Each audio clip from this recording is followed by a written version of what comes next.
university for fashion or for journalism. And I'd like to thank my mom, my older brother Dave, my friends Kay, Alexa, and Emily, and my other friends.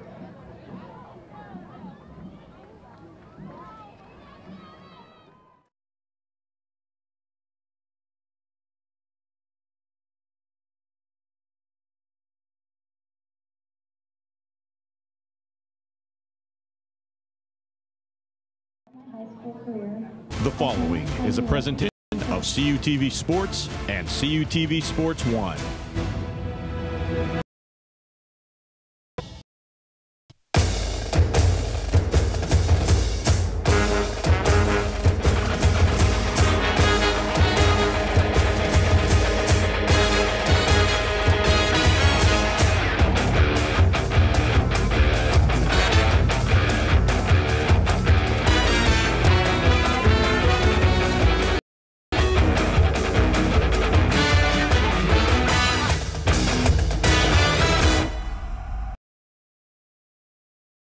Joe Montana Stadium, home of the Ringgold Rams, is your site for CUTV's Game of the Week. Ringgold Rams will be taking on the Newcastle Hurricanes on their senior night. Hello and welcome to the broadcast. I'm Stephen Ruffing, and joined alongside me is the bearded man himself, Colin Kirkwood. Colin, we have two very good teams facing off against each other tonight, this beautiful night for high school football. You know what they say, Friday nights are a great night for football. Let's look at this Newcastle team and their last game. They got the win, 42-21. And Steve, it's important to pick up wins at as many wins on your resume as you can in order to make sure that you can secure a playoff spot. Absolutely. I mean, that win is so big, especially getting those points, winning big 42-21. Now let's take a look at Ringgold's side. They are coming off a tough loss against West Mifflin. They fell 37-13. And it's important to put that behind you and jump right in here tonight and hope to secure a win. Getting these wins are huge, especially these non-conference wins that we have going on today. And this Newcastle team, a couple players that one player we want to take a look at in particular is Marcus Hooker. Marcus Hooker is being highly recruited for college ball, and his brother is a familiar name that you might know, is Malik Hooker, Colin. That's right. You may or may not have seen him before playing in the secondary of the Indianapolis Colts. So he definitely would look to fill his brother's shoes and quite possibly play in the. Absolutely. We are going to have an absolute firecracker of a game. Kickoff is next.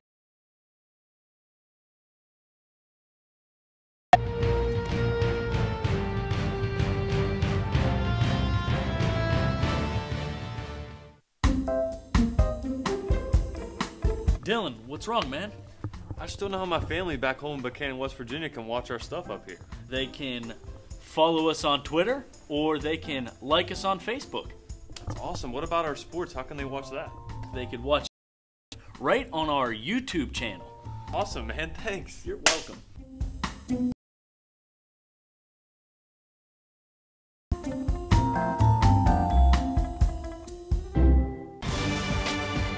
For the first time in 31 years, live high school football all season long on CUTV Sports 1.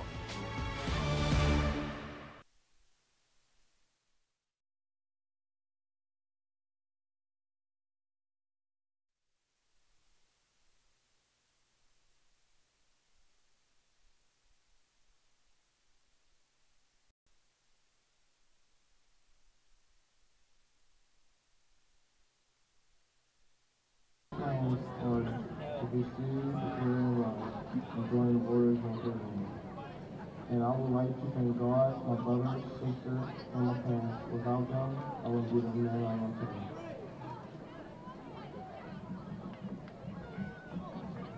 Hi, my name is Nathan Lever. I'm going to be supported by my mother, Shannon, my dad, my aunt, Cheryl, and my uncle, Scott. I play wide receiver and strong safety. I've played football for 3 years. My achievements: a 2-year letterman, won academic improvement, made honors most of high school career, My future plans are to go to college for sports management and hopefully play college football. I would like to thank my coaches, my family, and my teammates for 3 great years.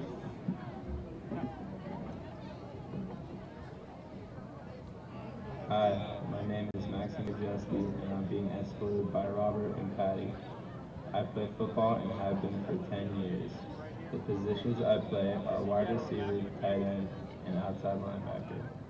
I played baseball freshman year. I have made honor roll throughout high school and received high honors sometime freshman year. But I am undecided on which college I will be attending. I would like to thank God, my mom and dad, my grandparents, Miss Hess, my brothers, friends, and Macy.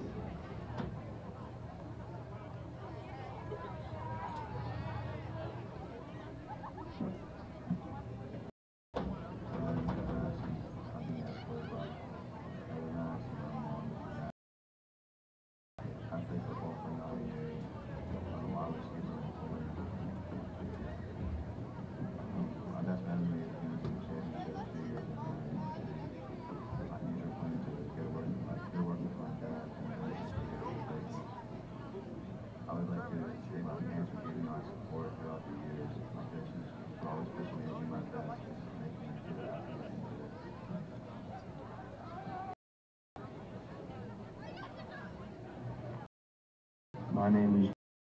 I'm being escorted tonight by my mom, Heather, my siblings, Jessica, Josh, Justin, Jonna, and Jordan. I play offensive tackle and defensive end. I played 6 years in Major League Football and 1 year of high school football. My academic achievements were being enlisted on the honor roll. I am a 2-year letterman in baseball and basketball.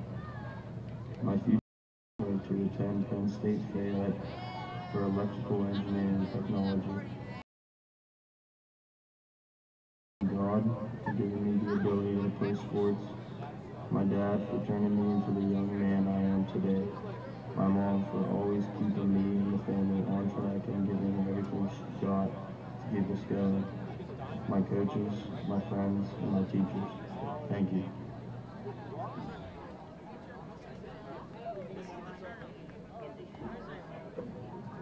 My name is Justin Ray. I'm being escorted by my mother, Deanna, and my father, Robert. I have been a part of the team for 3 years, and I play linebacker, fullback, and center. I am the highest level member and officer of the National Honor Society, participating here, and I have lettered to attend the University of Pittsburgh and campus study for medicine. I would like to thank my supportive parents, grandparents, my brothers, and also my close friends. Finally, I'd like to thank God for blessing me with all that I have.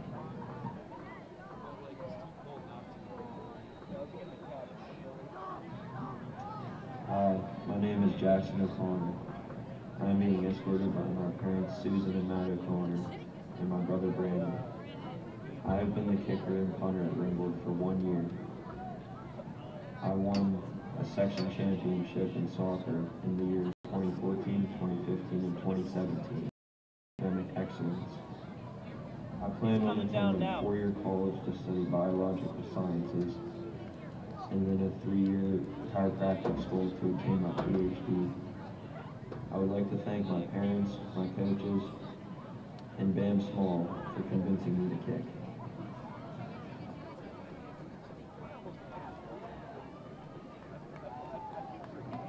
My name is David Houston. I'll be escorted by my father, Andrew, my mother, Danielle, my sister, Kennedy, and my brother, Eli.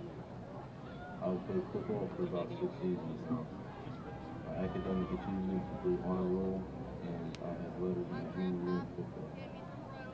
My future plans include becoming a United States Marine, and I thank God for everything He blessed me with, as well as my family. Hello, my name is Jonathan Sage. I'm being escorted by my mother, Jeannie Pavlak, grandfather, Joe Pavlak, and my sister, Leslie Sage. I have been a linebacker on the football team for 4 years. With the help of our athletic trainers, Brandon and Tamar, we started the Athletic Trainers Club, of which I am the president. My future plans are to attend college and major in criminal justice, and join a Ice Age, Gene Pavlak, Jared Pavlak, and our amazing athletic trainers, Brennan and Tamar.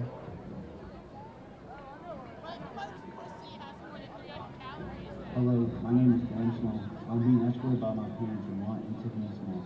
My brother Arthur Small, sister Brittany Small. Grandparents Joyce and Rodney Merritt, and my uncle Rodney Merritt. I'm a running back and have been playing football for 13 years. I'm a 4-year starter for the Rams. My academic accomplishment is being on honor roll in my junior year. I also participate in track and running for 100, 200, and 400.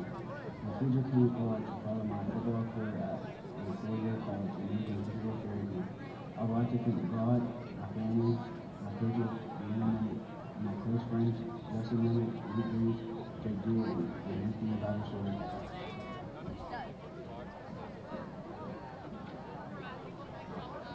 Hi, my name is Shea Tyler, and I'm the sister of Darius Tyler. Darius is being escorted by his dad, Robert Moses, his nana, Billy Tyree, his pap, Marvin Lawson, brother Desmond, his uncle, Mark Tyree, and best friend, Quinte Brown. Darius has been playing football for 14 years and is a defensive back. His academic achievements are being on high honor roll multiple times. After high school, he has plans to go to college and study business. Darius would like to thank my family and friends for always being there for me, and coaches and teachers for guidance. And a special thanks to my nana for raising me into the young man I am today, and also my mother, my angel who couldn't be here with me.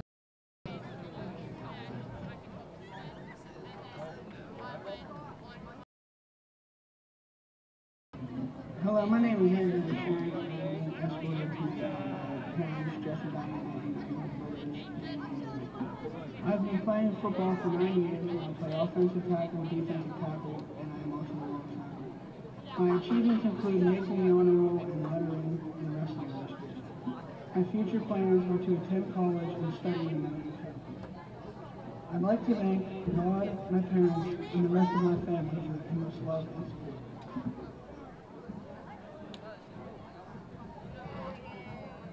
Hi, I'm Caleb Watt, and I am being escorted by my mom, Kay, my sister, Haley, and my brother, Dante.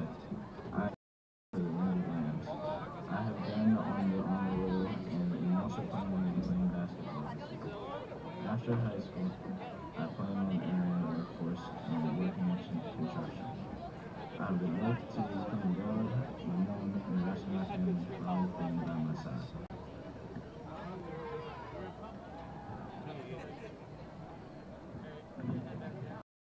Hello, my name is Tyree Shumblett. I am being escorted by my mom, Elisa Ward, my uncle,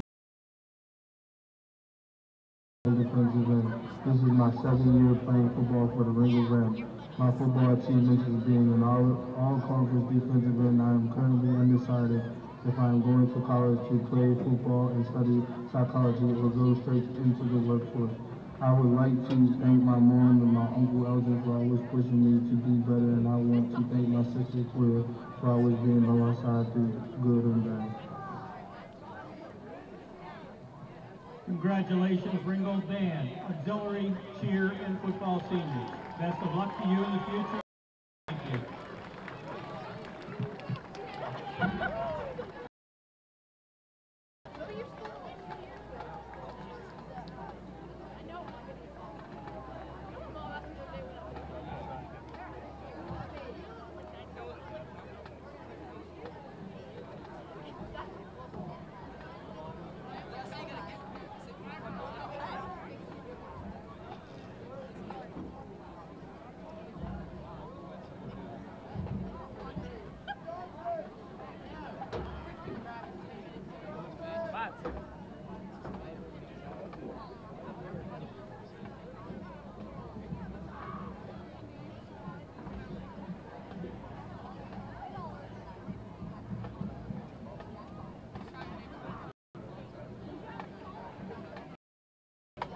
Can I have your attention, please?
And welcome back to Joe Montana Stadium, home of the Ringgold Rams for CUTV's edition of Game of the Week. I'm Stephen Ruffing and joined alongside Colin Kirkwood. Colin, these two teams ready for some Quad A football non-conference game. Let's take a look at the tail of the tape. And Steve, as you'll see over here, we've got some very good stats looking up here. We're going to have a nice offensive showing, hopefully, from this Newcastle offense. As you can see, that 30 mark there for points, 4 on the board. And a little shaky on defense there for the Rams, as you'll see there, 29 points against. So we could see some fireworks here today. And do you think that Ringgold is going to struggle on offense? This is not the same Ringgold team that we have seen in the past. They could put up points in bunches, as you've also seen the points against for Newcastle there. So you could definitely see them put something on the board here tonight. Absolutely. I mean, put to the test, as well as Ringgold's offense. And something that we didn't mention in the open today is the last meeting between these two teams. These two teams last faced each other in the playoffs last year, and Newcastle, they came away with a 38-17 win over the Rams. Now, do you think Ringgold remembers that? I mean, they have to. You would have to think that they remember something like that. Being pushed out in the playoffs is never something easy to swallow, and I would expect for them to come out here really blazing and ready to take on this team. Absolutely. I mean, Ringgold has had a tough season. We mentioned that. Thomas Jefferson. So, I mean, this is going to be a great game to test Ringgold. And Colin, I said this in the open, a beautiful night for Friday football. I mean, let's check out that temperature. And as you can see right there, a nice 69 degrees here, very little wind. It really is truly a great night for football here this Friday night. And, I mean, it is a Friday night, and Friday nights are great nights for football, and this just makes it even better. Ringgold, it is their senior night, and you'd think that will give them some sort of edge coming in playing the Hurricanes. For sure. You would like to think that Ringgold would like to come out here and make a memory for senior night. I'm sure he has memories on senior night, and they're looking to pencil in there. Conference that they are in, they have teams like West Mifflin, Belle Vernon, Thomas Jefferson, West Mifflin. You know, it's tough to compete. So the season that they're having, it hasn't been the season that they were hoping for. For sure, but there's still time. They can make something happen, most likely. As you take a look on your screen there, that is the senior quarterback, Castle, number 11. Up tosses in there, Steve. And there you see Ringgold's team coming out hoisting that American flag. You got to think that the juices are flowing and they're ready to get this game started, Colin. Yep, for sure. These nights are always special, and as I said, they'll definitely look to make a memory that'll last a lifetime. Ringgold sporting those navy blue, gold numbers, gold pants, and a LA Rams type helmet. And here come your Ringgold Rams. Almost a throwback to the old St. Louis Rams. It feels weird to say the old St. Louis Rams, but truth it is. And one thing we can assure you that this Ringgold team will not be making a move to Los Angeles, Colin. That's right. They will not be making the trip.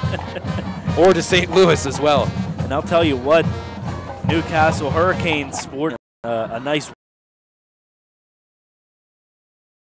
Those shiny red helmets, I really like this. Almost like a crimson colored helmet. For sure, those helmets are sharp. I noticed them when they first came out on the field. They really caught my eye. Very sharp.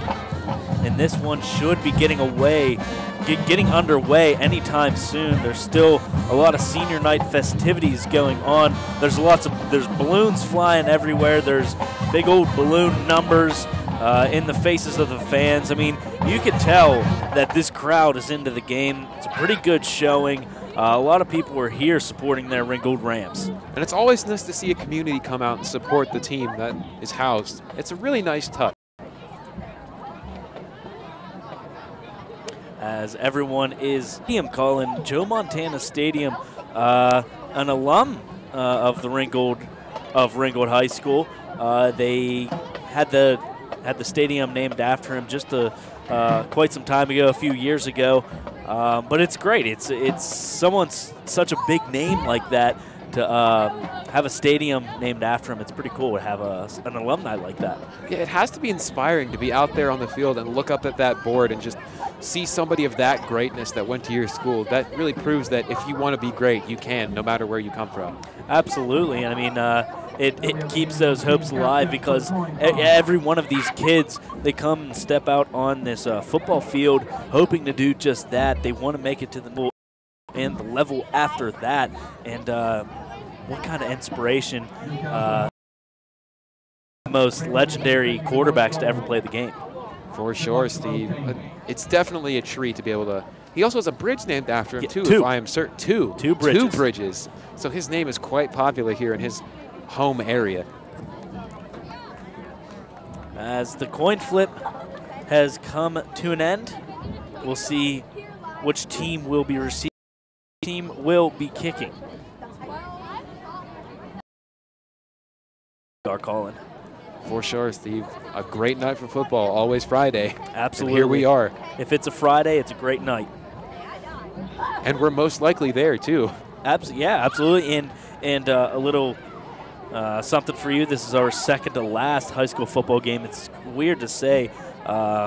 Boy, the season flew right by.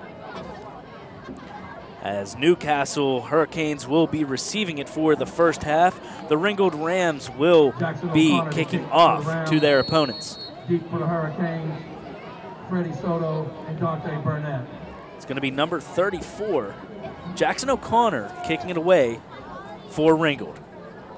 He steps up, and here we go. It's going to be a squib kick on the ground. It's going to be picked up by number 17 of Newcastle. He jukes his way in and 40, and he will finally be taken down by an onslaught of Ringgold players. And it would appear that on our Newcastle rosters, we do not have a number 17. As you know, high school rosters can vary from multiple places. But take a look at this return here once again, making quite a few people miss, making his plant foot known and just moving up and down the field with a few cutbacks. Yeah, and that was a good run, and if he didn't try to get so flashy, he could have got quite a bit more yards on that, and they will place him at the 45.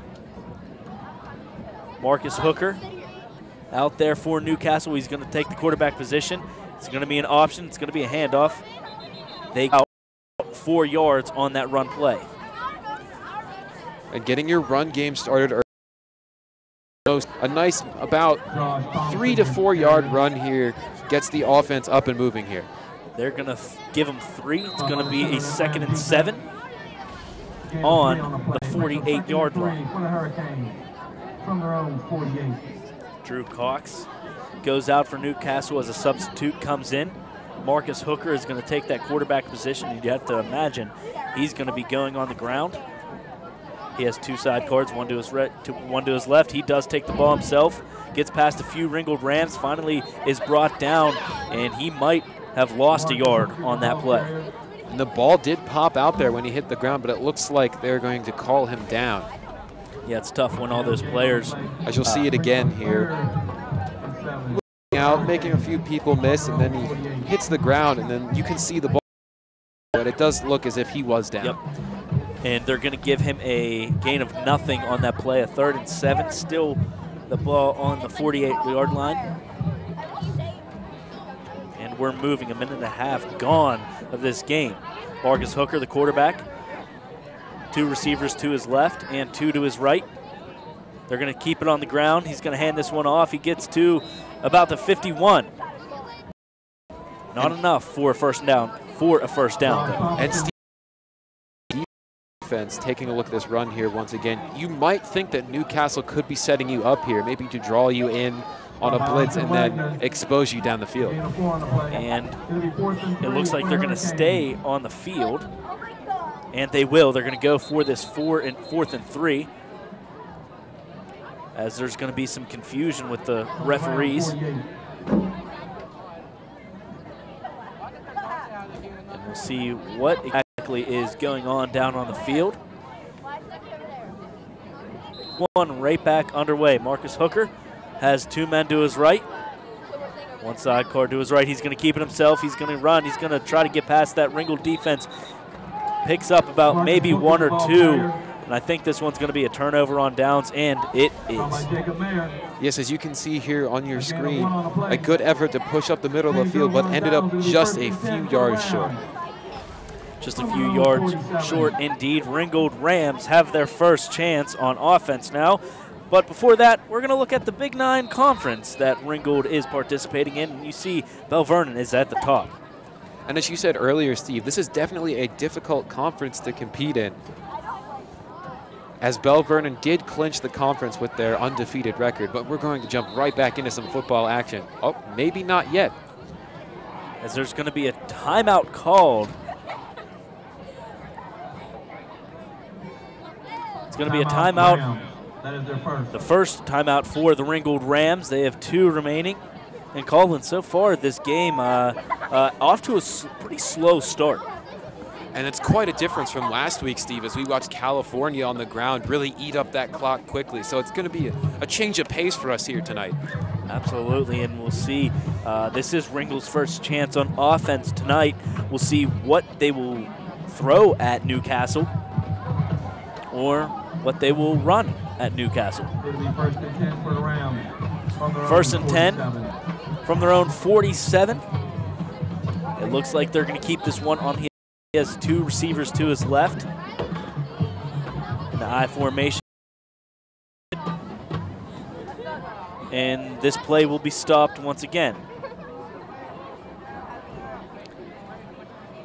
The referee has a just flag going to bring up. He's waving a flag around, but it appears he's put it away. Looks like it's sideline warning on the Ringgold Rams. And we've seen that quite a bit here during our Game of the Week season. If you remember it all, we've seen that happen quite a few times. Yeah, especially during those Cal games. I formation, Ringgold Rams have two receivers to the right, left, pitch out. He's going to cut back inside and be taken down by 3 or 4 Hurricane players. And I do believe 22, Richard Massey, if I'm correct. 23. That's Brendan Small.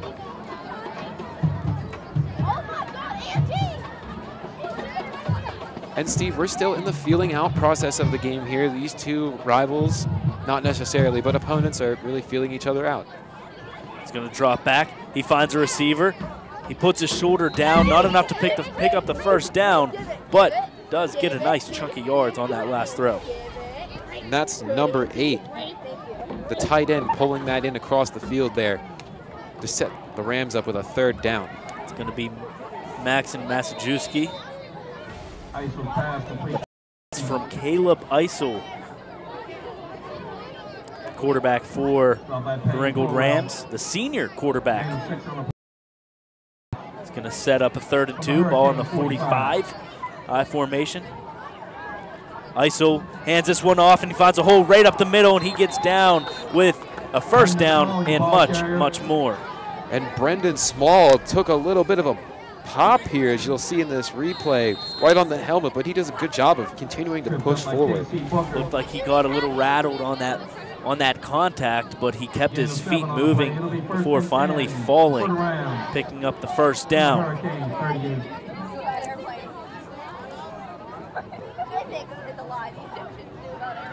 It's going to be about a 7-yard rush that last play, ball on the 38-yard line.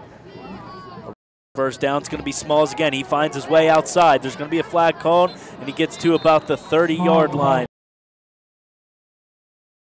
The first down, but we'll see what this flag is.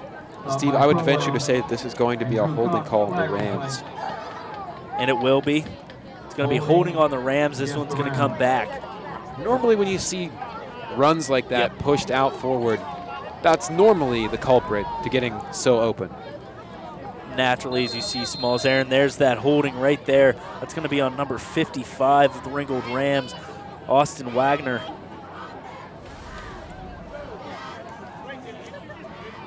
Ringgold getting their play set, trying to get this ball moving. It's going to be 1st and 22 The ball's Isel drops back, has a few receivers, finds his. It's going to be overthrown just shy of the Newcastle player. It's going to bring up a 2nd and 22. And Steve, it looked like the quarterback-receiver combo weren't necessarily on the same page there. No, and Isel, he had his man, he had his target locked down. The second he dropped back into that pocket, he pump faked and just overthrew completely. The second throw of this game, and he's still trying to find his range.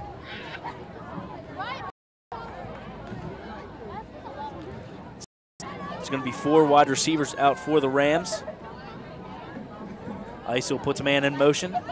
He's going to drop back. It's going to be a screen. He has room. He gets past one player, gets past another. It's finally brought down.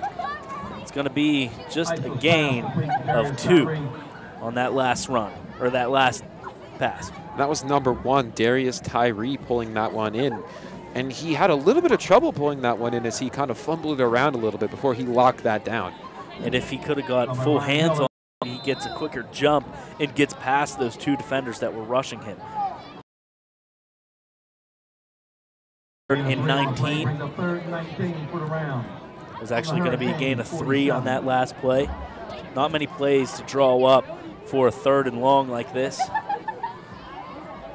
He's going to have 4 wide receivers. Isel throws, finds his man. He has room, gets past 1, gets past 2. Brought down at around the 34-yard line. And this is quite a throw here by the senior quarterback, being able to find his way up the field, especially on such long yardage, Steve. As you said earlier, there really aren't that many plays in the playbook for something like that. No, there's not, and sometimes you just have to go and hope for the best on those short passes. That was Max Masajewski's 2nd reception of this game. You'd have to think that he is the main target. The Rams will go for it. It's going to bring up a 4th and 4. Isel drops back. He's going to have some contact. It's going to be overthrown just off the fingertips of his receivers, and it's going to be a turnover on down. And Steve, this is interesting to me so far in the point in this game. Both teams have gone for it on their respective 4th down, something you might not see every day. No, and you know what? The Rams had a good chance of pinning them in the backfield if they would have punted that ball. But this is why I guess we're not the offensive coordinators for high school football, huh? That's right. But we will definitely continue to try to be. Absolutely. We'll try our best. The Hurricanes make their way out once again on offense. It's going to be Marcus Hooker. We mentioned his brother Malik Hooker, drafted by the Indianapolis Colts. It's going to be a run with a gain about 5 on. And Marcus Hooker even sold me here on this fake, as you'll see. Executed really well, and that's given off to number 33, Josh Thomason, who makes his way up the field for about 4 yards. And I'll tell you what, Ringgold read that almost perfectly, as it didn't look like any of their defenders flinched on that option. Gain of 4 on the play brings up 2nd and 6 for the Hurricanes. Hurricanes have 2 receivers to the left. Hands this one off again. There's room. He gets past 1. It's brought down by the same defender. It's going to be Nathan Lever bringing down the Newcastle running back. And we've got a flag on the field here. And you'd have to believe this is going to be holding once again on the offense. As we await the call.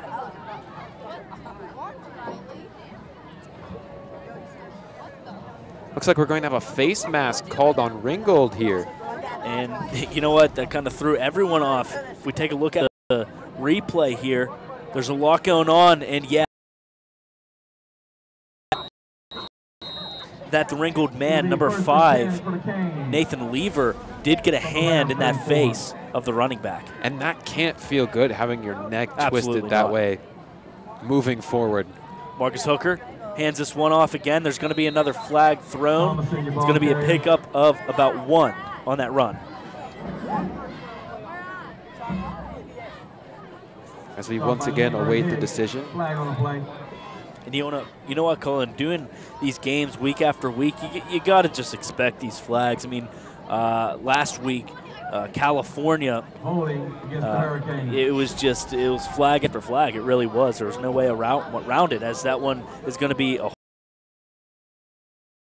And Steve, as you watch professional and college football, it really throws people off when they watch high school because they don't expect as many flags, but you have to realize these aren't necessarily professionals. Exactly. So things like this are going to happen. Right. I mean, you got to keep the kids safe, and it's still sometimes getting the fundamentals down too. I mean, things happen. Newcastle hands this one off. Marcus Hooker's going to keep onto it. He has room. He gets past. He's at the 20. He's at the 15. The 10. He gets brought down at the 5 line. Marcus Hooker with the biggest run. And wow, he makes his way up the field like a jackrabbit here. Really explodes out of the backfield and pushes his way up for an explosive gain. Absolutely, Marcus Hooker showing his speed on that one, breaking a tackle, finally being brought down by Massajuski. Massajuski all over the place on offense and defense. Gain of 38 on the play. It'll be first and goal for the Hurricanes. Marcus Hooker and this Newcastle offense, the first chance to get in the end zone this whole game, as we have 4 minutes left. Marcus Hooker hands this one off to number 3, the running back. He's going to be brought down. It's going to be a gain of around 2. And it would appear that we've got another flag here on the play. That was Freddie Soto on the run. It's going to be another call on Newcastle. It's going to be the third so far of this night. We have 4 minutes left in this first quarter, and Newcastle are the only ones that really have a proper scoring chance. And Steve, to get that close to the red zone and back yourself up, that's got to be deflating. Marcus Hooker, he's going to hand this one off. He's actually going to keep onto it. He's going to pitch it out to Lodo. Lodo spins and is brought down by a Ringgold player just around the 10-yard line. And here you'll see it again as that ball makes its way over, little end-over-end there action. And that's number 3, Freddie Soto, as Steve said earlier. And that was a really nice play. Marcus Hooker, his awareness is fantastic. Reading that a defender was on him and pitching that one out to Soto. Hooker, 2 men to his right, 2 to his left. He's going to drop back, and it looks like he's going to run with this one. He has a man open in the end zone, just a little overthrown for the wide receiver, as it's going to bring up a 3rd down. Oh, and that's unfortunate, as Hooker looked again, wants to try to get the ball to Freddie Soto here in a far corner of the end zone. Almost in a situation that might have reenacted last night's Thursday night football game between the Chiefs and Raiders, in that corner of the end zone catch to finally long series of events. There you go. Marcus Hooker definitely feeling the pressure on that one, as that one just completely missed the wide receiver. Hooker in the shotgun formation. He's going to fake this one. He's going to throw. He has a man in the end zone. That's going to be the first touchdown of this game for Newcastle Hurricanes. And Steve, the trickery is alive and well here with this Newcastle offense. You saw multiple Rams looking around trying to figure out where the ball was, but take a look at this pass once again. Moving, keeping his head on a swivel, and then ultimately delivering a dart in the Cox. And it looked like the receiver used a little black magic on that one just to sneak behind the Ringgold Rams defense to get the first touchdown of this game with only about 3 minutes and 12 seconds left. The extra point is blocked, and this game is going to stay at 6-0. The question is, can the Ringgold Rams answer to Newcastle's touchdown? Find out next here on CUTV's Game of the Week.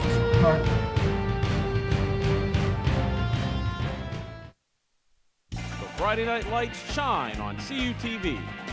August 25th, California at Brownsville. September 1st, Monessen at Carmichael's. September 8th, Southmoreland at Charleroi. September 22nd, McGuffey at Elizabeth Forward. September 29th, Franklin Regional at Connellsville. October 6th, Trinity at Bell Vernon. October 13th, Rochester at California. October 20th, Newcastle at Ringgold. October 27th, Washington at Best Center. Live on CUTV Sports 1, tape delay, CUTV.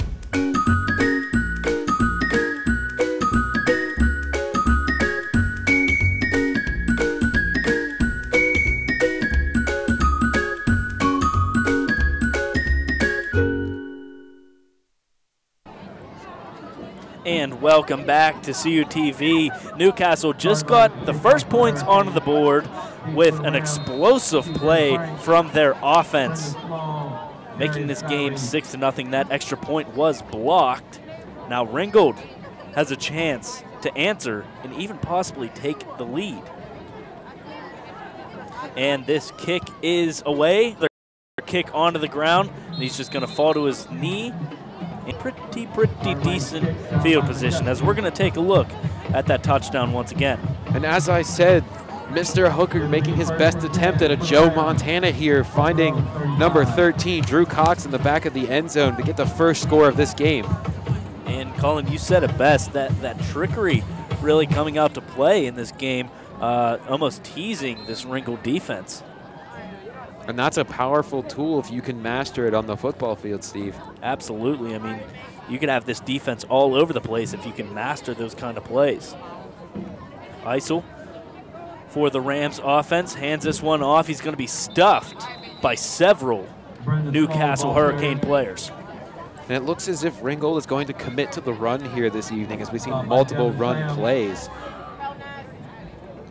So we'll look to see if they perhaps shake it up as you see the run here once again, finding a host of Hurricanes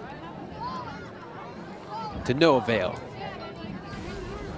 Caleb Eisel, the Rams quarterback in shotgun formation.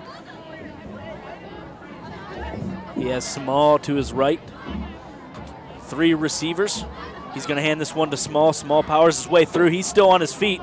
He's breaking a few, and he's finally brought down at around the 42-yard line. And a little bit of a dizzy run here from Brendan Small, spinning around and around, but still finding his way up the field for a decent gain. It's going to bring up a 3rd and 3. That was a gain of 6 on Ringgold. Rams still trying to find their offense, still trying to find their way into the red zone, trying to work their way in for a touchdown. Eisel gets this one off. It's going to be a run to Small. Small puts his head down, tries to plow his way through for a first down, and it doesn't seem like he's going to get it. It's going to bring up a 4th and 2. And Steve, this Newcastle line was right on top of this to prevent the first down, as you can see right here, stepping up and making the play. And we'll see what the Rams have up their sleeves here on 4th down. 4th down. Ball on the 40. It looks like they may punt it, but you never know. And they will. And that one was risky business, as this one's just going to be fair caught by Marcus Hooker. And risky honestly, I didn't. Business. Sorry. That's fine. Risky business indeed. That was almost blocked, and that could have been a nightmare of a start for Ringgold. Absolutely, and that's exactly what I was going to say, Colin, before I rudely interrupted you. But that punt, it didn't look like it was going to get off. As we're going to take a look at Newcastle's schedule, only 2 games left. And Steve, as you see at the beginning of that schedule, a tough road trip to Aliquippa. That's never an easy feat for anyone. But they really got back on track after that, rattling off quite a few. Yeah, getting 4 wins in a row after that loss to Montour. And then getting a big win last week against Knock.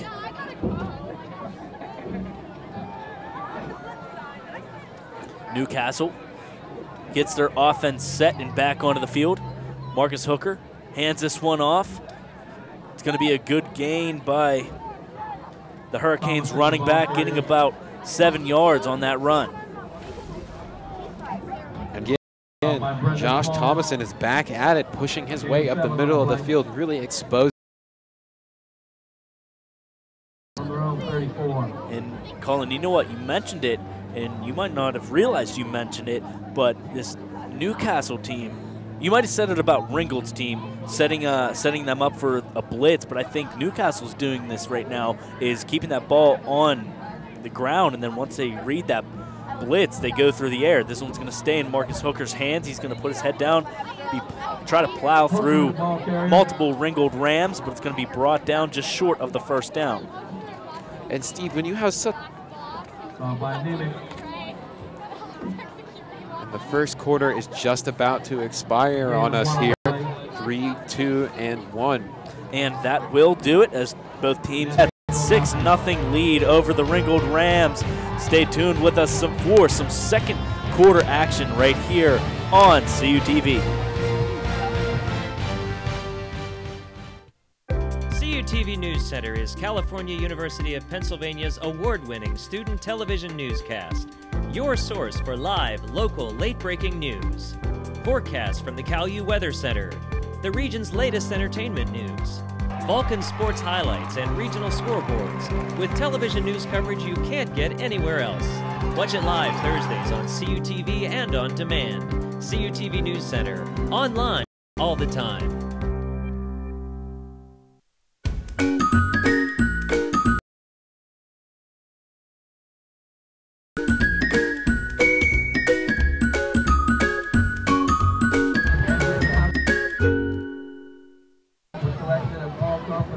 And welcome back to CUTV's Game of the Week in Joe Montana Stadium, home of the Ringgold Rams, as Newcastle, they have that slim 6-0 lead that they got back earlier in the first quarter, Colin.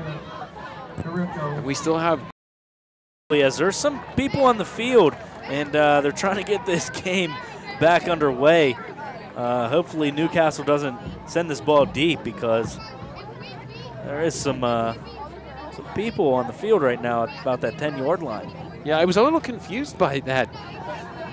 Here to our close end zone to the right side, standing on the 10-yard line. As you said, hopefully they don't go deep. And they'll just get this one right back underway. Marcus Hooker in the backfield. He gets this one off. He's going to keep it himself. He's going to go for a wildcat. He has room. He gets tripped up, and he's going to fall just shy of the 50-yard line. If he didn't get tripped up, boy. Play of the week here for high school roundup. If he almost just by, they call it a game of inches, as you'll see right there. He tripped over his own player's foot. Very unfortunate for Marcus Hooker. I mean, he had all the green field left in front of him. They'll get this one right back underway. You'd have to think they're going on the ground with Marcus Hooker yet again. I love that wildcat. And they're just going to hand this one off. Just shy of the first down, getting rammed by a few Ringgold Rams. And Steve, when you have such explosive playmakers on that side of the ball, people may criticize this kind of play call, but when you're consistently, in turn, can get you closer and closer to the red zone. Yeah, you could almost think of the analogy. It's like boxing, you know. You have those jabs, jabs, and then you finally hit them with that big right hook. That's exactly what they're doing right now. Marcus Hooker, he's going to hand this one off, and the Rams defense will stop them just at the line of scrimmage with a gain of nothing on that run. And going back to what you said earlier, Steve, about maybe lulling them to sleep on the defensive side of the ball. Pass play broken out here, downfield. And we saw that Marcus Hooker wasn't afraid to go into the air. He has one passing touchdown so far, and he's had a couple attempts as well tonight. Only one wide receiver to the right of Marcus Hooker. He's going to hand this one off, and he's going to be brought down in the backfield, dropped about 2 yards on that run. Oh, and this defense sniffs it out right here, and that's number 52, Justin Nemec, making the play in the backfield, keeping Newcastle away from the first down sticks. The senior linebacker for this Rams defense, not allowing anything past him. He sniffed that out. He brought him down, and is going to bring up a Newcastle punt. And it's away. It's going to be fair caught by Max Masajewski, and he's going to be hit after that fair catch, and that's going to bring up a flag. Oh, and that's just a mental lapse right there, Steve. You can't be doing things like that. And Newcastle has to be aware of that. They have to be aware of that, because they can easily lose this game because of mental errors like that.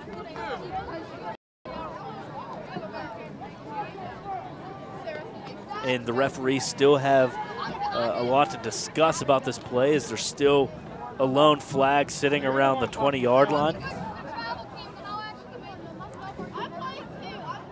And once the referees reach a final decision, we'll take a look at the replay to show you exactly what happened on the play. And Steve, taking a look at this huddle, there's quite a committee there. Yeah. Everyone is present and accounted for in this meeting. And they have a motion to adjourn that meeting as they're gonna go and give the coaches a word of what's going on.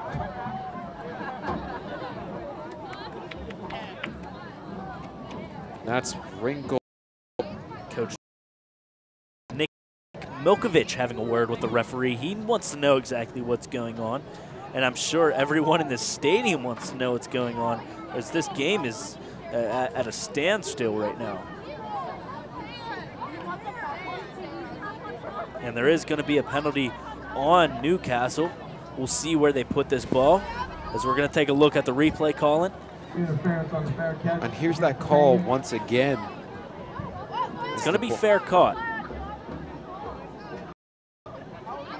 And just a little contact at the wrong scrum, I think. When I was looking at that, just tapped Masajewski on that punt. I didn't look like anything was malicious, but you still can't run into the receiver when he's fair catching it. That's right, bottom line, when you see that hand, pump the brakes. Exactly. Isel, he's going to pitch this one out to Darius Tyree. Tyree, he's going to be brought down. He wanted to throw it, but that's going to be a huge loss for the Rams. And take a look at this first dodge. Tyree, he gets skinny and makes a man miss. Just whoop, right past him. Unfortunately, he was brought down. He wanted to go in the air. He was feeling it, but that Newcastle defense was just too much for the Ringgold man. Brings up 2nd and 20 for the Rams. It's going to be a 2nd and 20 ball on the 26-yard line for the Ringgold Rams. A pretty sticky situation if you're the offensive coordinator. Isel, he's in the shotgun formation. He has wide receivers on the field. He's going to drop back. He's going in the air. He thought he had Small as a receiver, just as a check down receiver, but he overthrows it. That's going to bring up a 3rd and 20 for the Ringgold Rams. And Steve, that's a tough pass to make when you have defenders in your face like that to really sit in and deliver an accurate ball. Brings up 3rd and 20 for the Rams. Nonetheless, 3rd and 20. 26. Like I said before, there's not many plays you draw up for a 3rd and 20 like this. Just kind of throw that ball up and hope and pray for the best. Isel drops back. He has a lot of time, finds his receiver, Masajewski, really brought down by a couple Hurricane players. And it's going to bring up a 4th. And taking a look at this again 13. here, Steve, it kind of fits into the stereotypical thing of tight ends being the safety nets for most quarterbacks. And you'll see here, after he looked over the field, he decided to dump that off. A good game, but nonetheless not enough. Masajewski, a very important excuse me, piece of this Ringgold offense right now, can't do much, but he has been the target receiver for Isel. Masajewski doing it all. He's going to punt this one away. Marcus Hooker, and he just caught that with his fingertips. That could have turned into trouble fast. And that was a very athletic catch there. As we take a look at the Northwest 9 standings, the conference that Newcastle calls home, with South Fayette on top. Top dogs, 8-0, 6-0. Montour following right behind them. And then you'll see Newcastle right behind them. They have been the top dogs ever since that I was in high school, I remember, and now they are in Quad A. So they are and pretty much always will be a powerhouse school. Because I'm still learning some Whippio lingo. You say sectionals, I say districts. This one's going to be a pass, and this one's almost going to be broken up by the Ringgold defender, but it's going to be caught by the Newcastle wide receiver, Dante Burnett, for a gain of about, we'll give him 5 on the play. And that was Charles Franks who made the for the Rams, reading that the whole way in and delivering a sound tackle to bring down. It's going to actually be a gain of 7 on that last passing play. Marcus Hooker has 4 wide receivers, 1 man to his left. He's going to drop back. He's feeling the pressure, and he's going to be brought down by this Rams defense. The Rams come away with a very important sack to bring down Marcus Hooker. And Steve's persistence pays off. They've been attempting to get back to Hooker all game, and here they finally succeed for the first time and bring him down for their first sack of the game. And they look to definitely add more. Absolutely, and that's what you have to do. Rams defense, you just got to stay strong and hope that you're a very, very defensive game so far, as it's only 6-0 with about 6:45 left in the first half. As it looks like Newcastle's going to jump, and right now everything going downhill for them. There's going to be a flag on the play. And it will be. It's going to be a false start on Newcastle, and that's going to move that ball backwards even more, bringing up a 3rd and 14. And Steve, throughout the season, I've constantly preached on being mentally locked into a game. It's a huge component to a winning recipe. Absolutely. I mean, no matter what play, you have to be in it mentally, and football's one of them. Got to stay disciplined on that line. And this one's going to be a bad snap. Marcus is trying to make something out of it. He's just going to throw to a receiver, and he's going to be brought down at around the 30-yard line. There was a lot going on that play. A bad snap. Marcus Hooker gets the ball off, but it's going to bring up a 4th down. And what an interesting series of events. A high snap, dropping back about 10 yards, and then Hooker looking upfield and having the awareness to really get that ball out, pitching it to number 33, Josh Thomason, and he managed to pull a decent gain out of what could have been a nightmare. Yeah, it could have been a nightmare, but turns out it wasn't. Marcus Hooker making something out of that play. It looked like it was from the get-go just bad news. And speaking of Mayor Steve, a little bit of fog is rolling in here on this fall evening. It's a little spooky, and there's actually going to be a holding penalty called, but either way, it's going to still be a 4th down. The penalty was declined, and the Newcastle Hurricanes will punt this one away. Massajuski and Darius Tyree, the man in the backfield, ready to take this one away. Massajuski, he's going to fair catch this one at around the 34-yard line. And number 10, Dante Burnett for the Hurricanes, was right up in the grill of the receiver here. Always a tough thing. But as you see there, high school roundup. Not to mention, it's an award-winning show, Steve. Award-winning nationally. Top plays, as we alluded to earlier in the broadcast. Steve, the LH superfan, breaks down the game of the week. Dylan brings in some nice highlights from West Virginia, and I recap some hometown football. It's a great show. Tune in Tuesdays at 11 o'clock on CUTV. This one's going to be handed off to Tyrese Youngblood. Youngblood only picks up maybe 3, maybe 4 on that last run, bringing up a 2nd down. Yep, and Ringgold is right back to their game plan here. They are very hard-nosed on pushing that football up the field in between the tackles.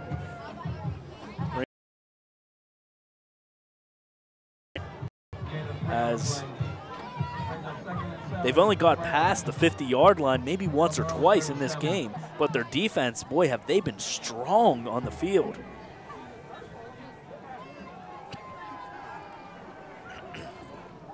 Isel, he's going to hand this one off to Small. Small has room. He's going to be brought down, stays on his feet. He's going to be swarmed by a few Hurricanes player, but he's never actually brought down. The referees blow their whistle. Small, what a tank he is in the backfield. Just like a tank, he rolls along and pulls a 1st down out for this offense. Keep people with him. A very ironic last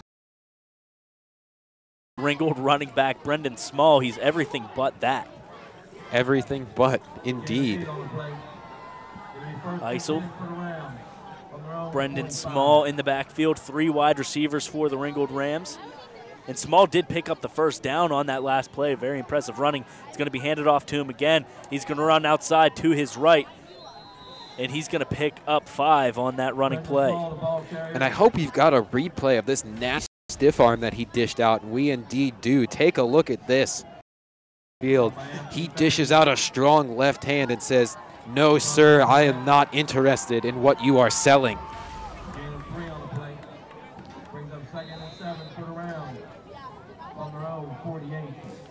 Ringgold Rams bring up a 2nd and 7 at their own 48. 4:10 left and running left in the first half.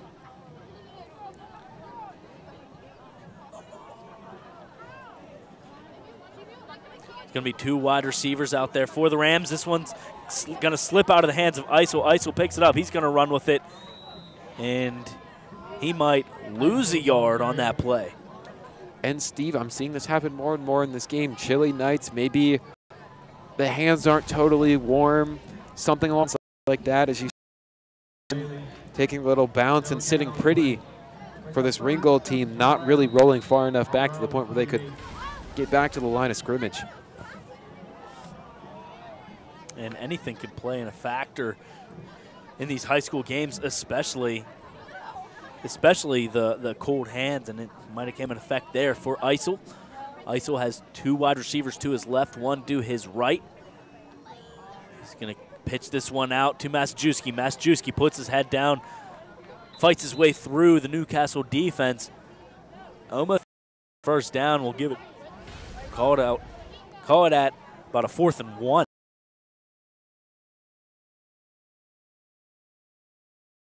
Kind of a dangerous play there, shoveling that off with so many hands close to where the ball was put through, but nonetheless a good job of forcing that ball in there, and as you said, coming up with about a 4th and 1. And the Rams aren't going to just lay down and surrender. They'll keep their offense out as they think they are capable of picking up a 4th and 1. 2:30 left in the first half. Isel trying to draw that defense off sides. It's going to be a handoff to Small. Small puts his head down, rams through the Newcastle defense and picks up that first down. And Small once again making himself look big in a small way, really, tucking his head down and finding little holes in that line to push forward and grab another first down here, crucial towards the end of the half. Isel in the I formation, 2 men behind him. He's going to go through the air. He has a receiver down the field. It's going to be caught, and he's going to be brought down at around the 12-yard line. Ringgold with a huge passing play from Isel. And Steve, there it is. We've been looking for it the whole game, but you might have to break the glass and pull the alarm. We may or may not have a dilly dime on hand. And I think that Darius Tyree kind of made up for that one. It was that ball looked like it was going to fall a little short. Darius Tyree adjusted himself and got his hands on the ball. This is first opportunity that Ringgold has had throughout to pick up a touchdown.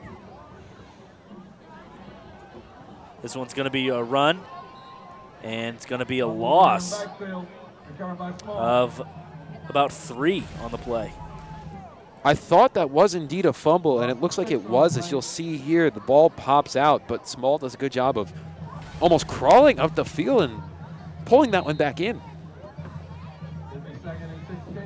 And just when the Ringgold Rams have some sort of positivity going their way for their offense, they have under a minute to score. They will get the ball back in the first half, so it'd be crucial to score here. Isel through the air. This one's going to be picked off by Newcastle. It just went right to the Hurricane player.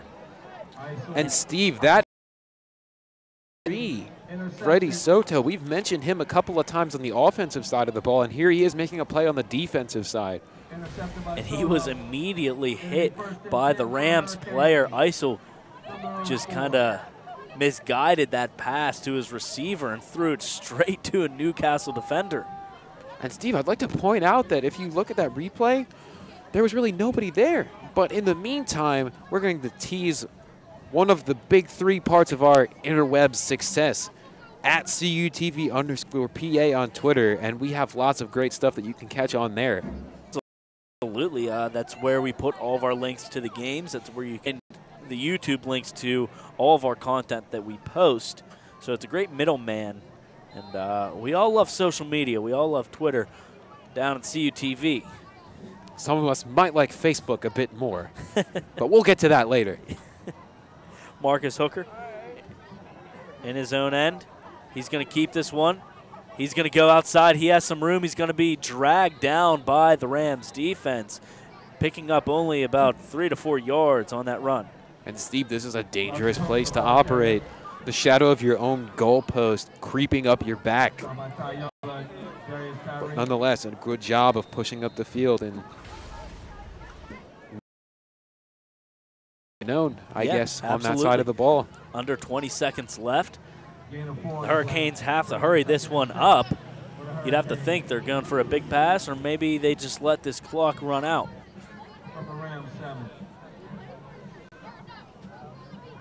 Marcus Hooker gets this one off, and he has a man wide open in the middle of the field. That's going to be number 3, Freddie Soto. Soto, he's going to let someone catch up to him, and it's going to be a fumble. Madness, absolute madness going on in Joe Montana Stadium right now. Soto looked like he had all the room in the world to get to the end zone. Just like that, the Rams catch up to him to bring him down. And wow, once again, take a look at this. And that's Soto once again. His eyes were probably like saucers looking at this field. Nobody anywhere near him. But 2 Rams make a good job of catching up. And then that hit stick. And that will conclude the first half. Newcastle had a chance to extend this lead, but it stays at 6-0. The Hurricanes have this lead. Stick with us. After halftime, we have some more high school football action right here on CUTV.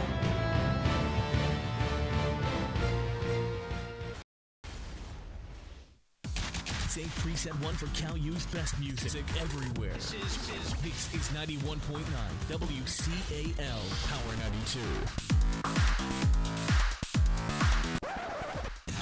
The home of the Vulcan Nation. Playing Cal U's best music. 91.9 WCAL. WCAL Power 92.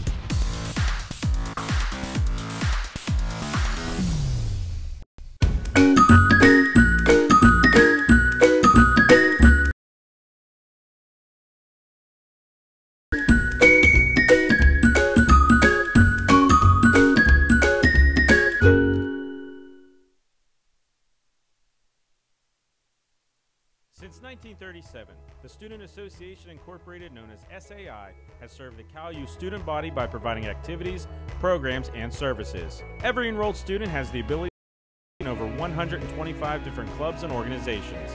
Management in every SAI activity is easy with OrgSync, a powerful tool for staying connected. Located 1 mile from campus, the SAI farm has 94 acres of meeting and recreational space. SAI, it's your student association.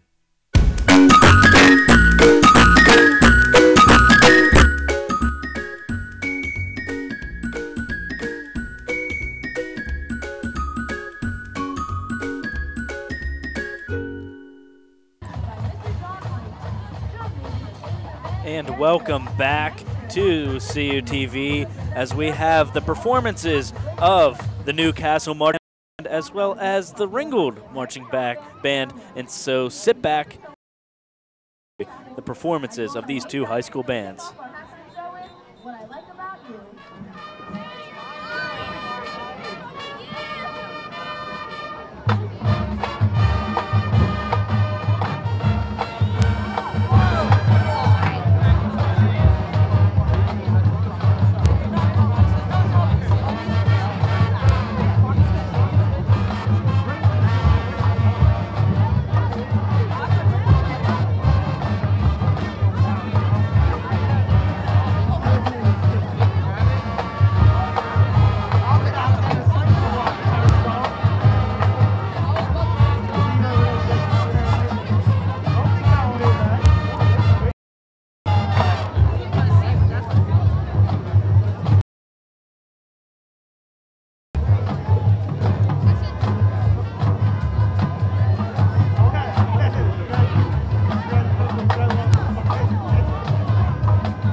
Flatline with Car 9.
The Ringgold High School Band would like to dedicate this halftime show to their directors and their teachers. They were just 4 guys from Jersey until they sang their very first note. They had a sound that nobody had ever heard, and the radio just couldn't get enough. But while their harmonies were perfect on stage, a very different story. A story that has made them an international sensation all over again.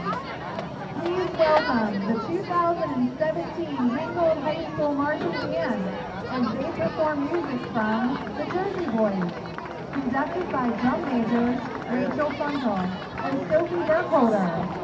Our show features legendary top 10 hits: Big Girls Don't Cry, Walk Like a Man, Can't Take My Eyes Off of You, and December 1963, Oh What a Night.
What's wrong, man?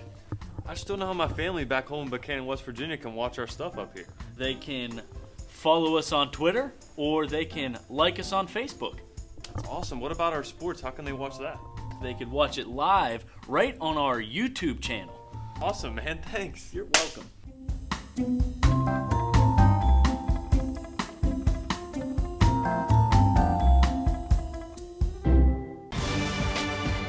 For the first time in 31 years, live high school football all season long on CUTV Sports 1.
The Ringgold High School Band is under the direction of Don Mason, assisted by Denise Schreiber and Don Seacrest. Band team instructor, Dan Chamberlain. Color guard instructor, Katie Warren. Majorette instructor, Danielle Balicki. And percussion instructor, Tyler Fry. Go Rams.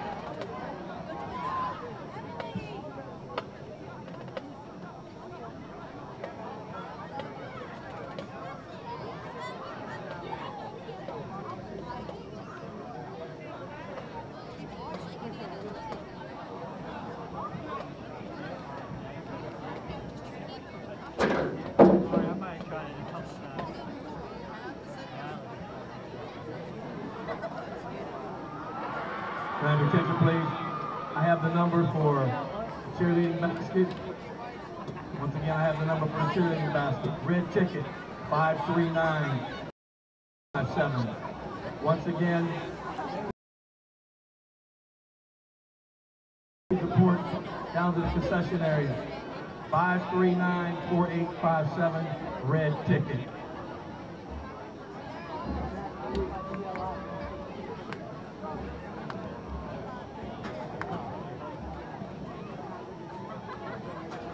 I also have the number for half the take, white ticket, 3394960.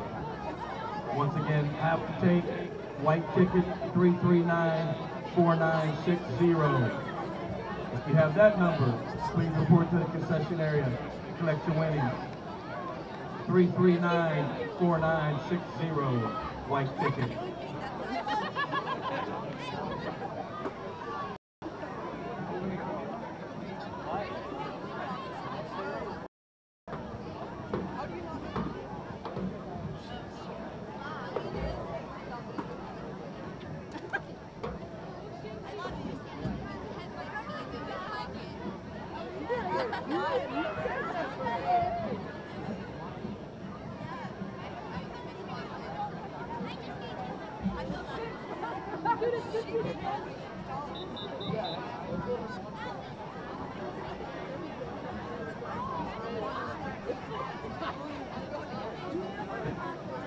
UPMC Sports Medicine Athletic Training Staff provides services to more than 40 area high schools and colleges.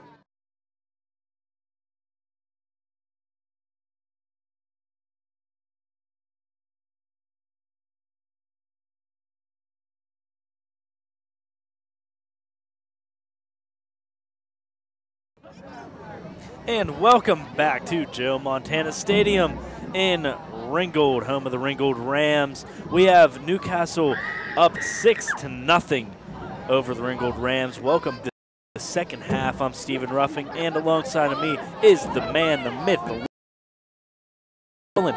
a very, very slow first half to this game. Something that we kind of expected, two very strong defensive teams coming into this game. And Steve, this is such a nice change of pace because most of the games I've been on this season have been light up the scoreboard affairs. It's nice to really see some defenses settle in and be the tone makers of the game. Right, and that's exactly what we're getting, is a strong defense from Ringgold Rams into strong defense from Newcastle Hurricanes.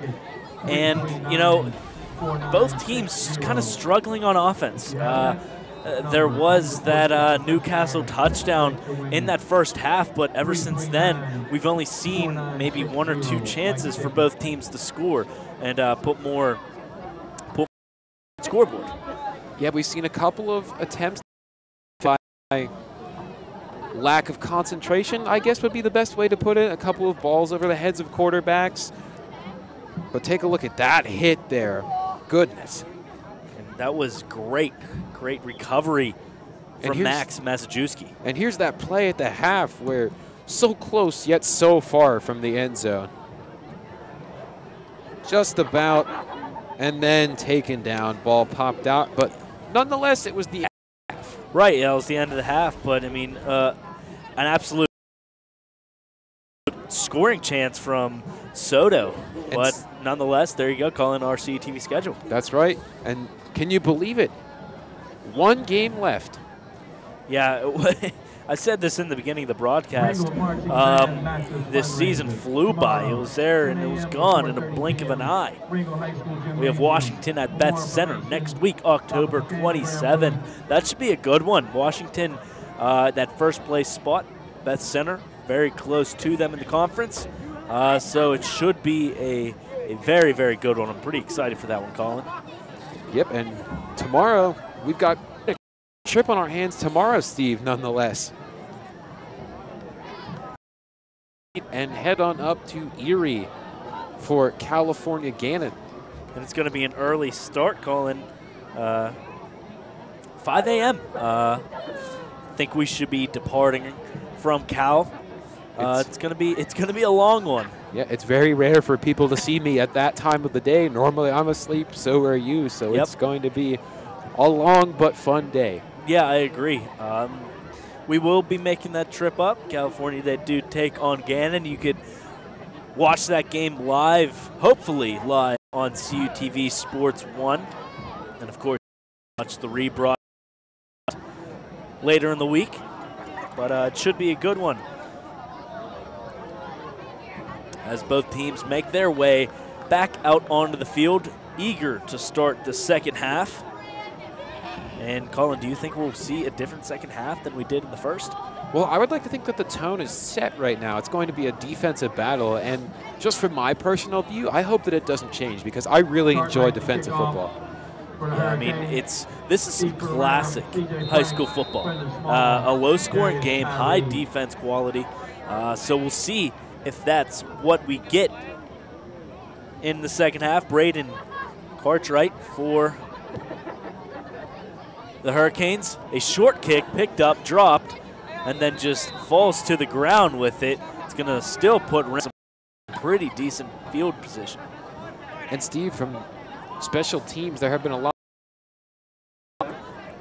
It'll be first and 10 for the Rams. Ringgold has a chance to get their first points on the board and possibly even come away with the lead on this drive. They just first have to get past this Hurricane defense. It's going to be wide receiver to the left and one to the right. Eisel is going to hand this one off to Small. Small finds his way to the outside. It's finally brought down with a gain of about 1 on the play, bringing up a 1st and 9. And Steve, this Rams offense is right back at it again, sticking to their game plan. And I mean, why abandon it? It's so far to this point, minus some miscues and penalties. But other than that, it's working well. Ringgold still trying to get their drive together. There's going to be 3 wide receivers, 2 to the left, 1 to the right. It's going to be handed off to Small. Small puts his head down once again, picks up about 3 on the play, bring up a 2nd and 5. And really sticking to the script once again, just repeating what I said the first time, making it happen. Gain of 3 on the play, brings up 3rd and 5. Around from their own 40. It's going to 40-yard line. Ringgold still trying to get their offense rolling. It's going to be 2 receivers to the right, 1 to the left.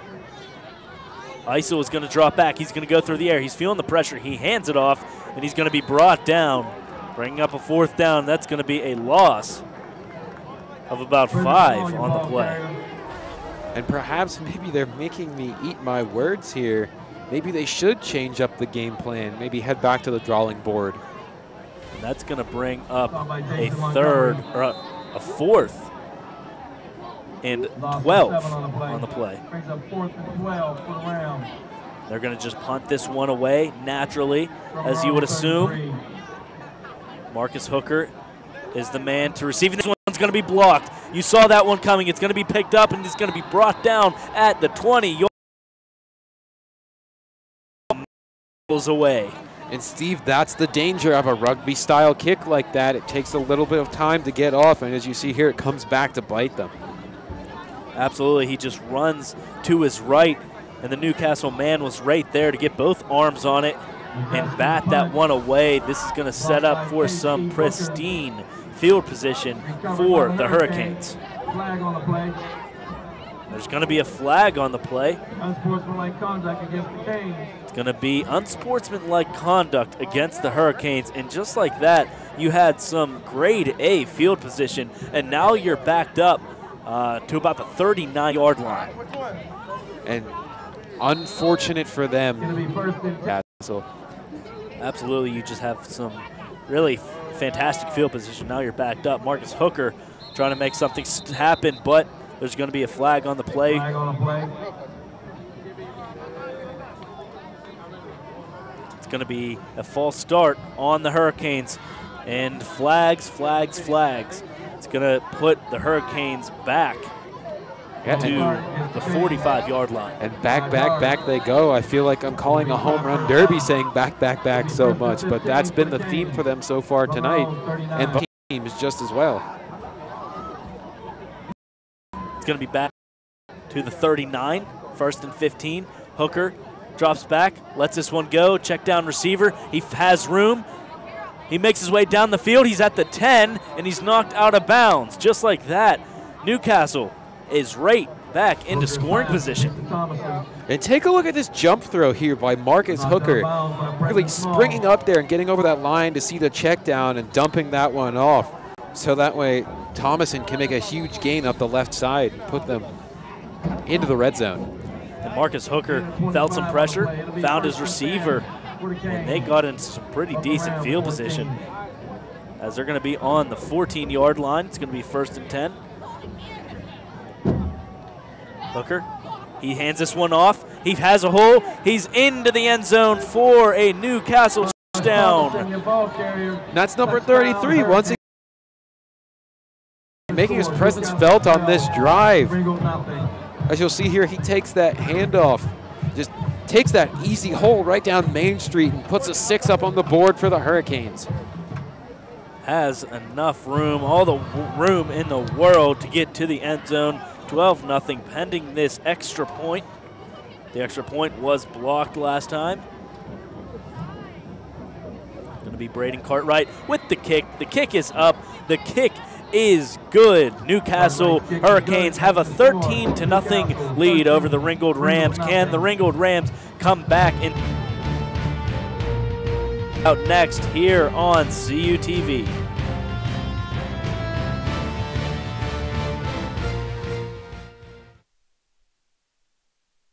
Friday Night Lights shine on CUTV. Brownsville.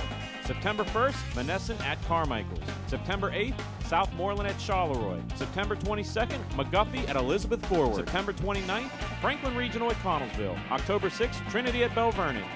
October 13th, Rochester at California. October 20th, Newcastle at Ringgold. October 27th, Washington at Best Center. Live on CUTV Sports 1, tape delay, CUTV.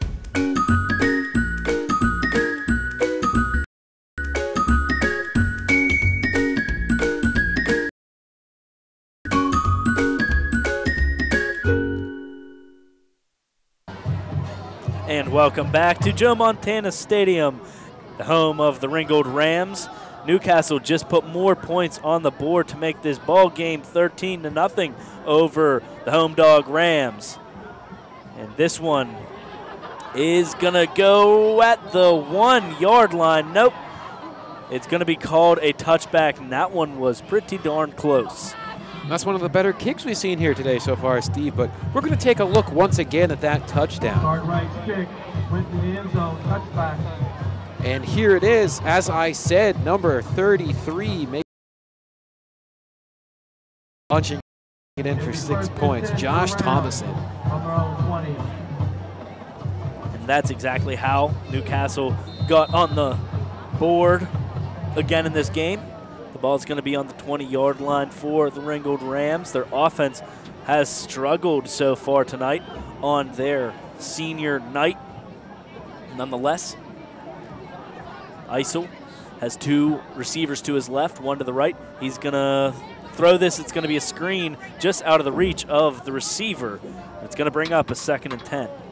Oh, we were oh so close to seeing a one-handed grab here as that one's tossed out. But nonetheless falls to the turf harmlessly. 2nd down. Brings up 2nd and 10 for the Rams from their own 20. We'll see if Ringgold can figure out their offense, trying to finalize their play, trying to find their way, trying to find a weakness in this Newcastle defense.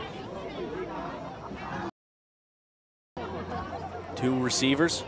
This one's going to be a fake pitch, handed off. He has some room. He makes his way, spins around 1 defender, and is finally brought down at the 35-yard line. A nice little run by the Rams running back.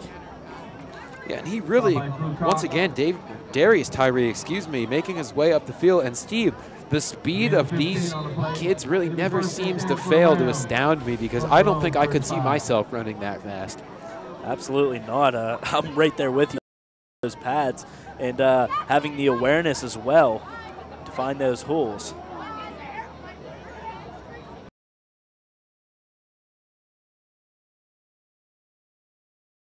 And in motion, he's going to hand this one off to Small.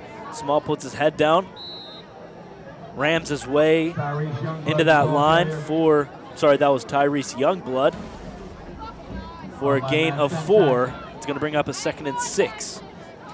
And you'll see it again here. Newcastle once again sticking to the script and really getting results, Steve. From their own 38. It's going to be a 2nd and 7. Ball on the 38. It's going to be an odd formation from Ringgold, a man in motion. It's going to be pitched out to Small. Small finds his way outside, brought down, and it looks like the ball was loose. Maybe not.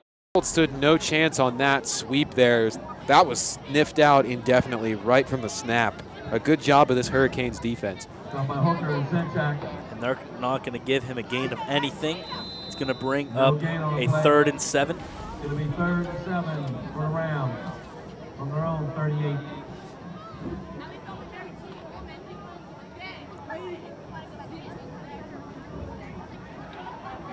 Isel has a man in the backfield.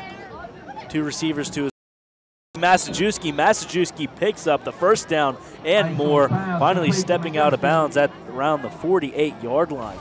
And Massajuski seems to be the favorite target as for the throwing game for these Rams, as he's found multiple catches so far in this game, adding another 1st down to the cause. It's going to be 1st and 10, ball on the 48-yard line. From their own 48.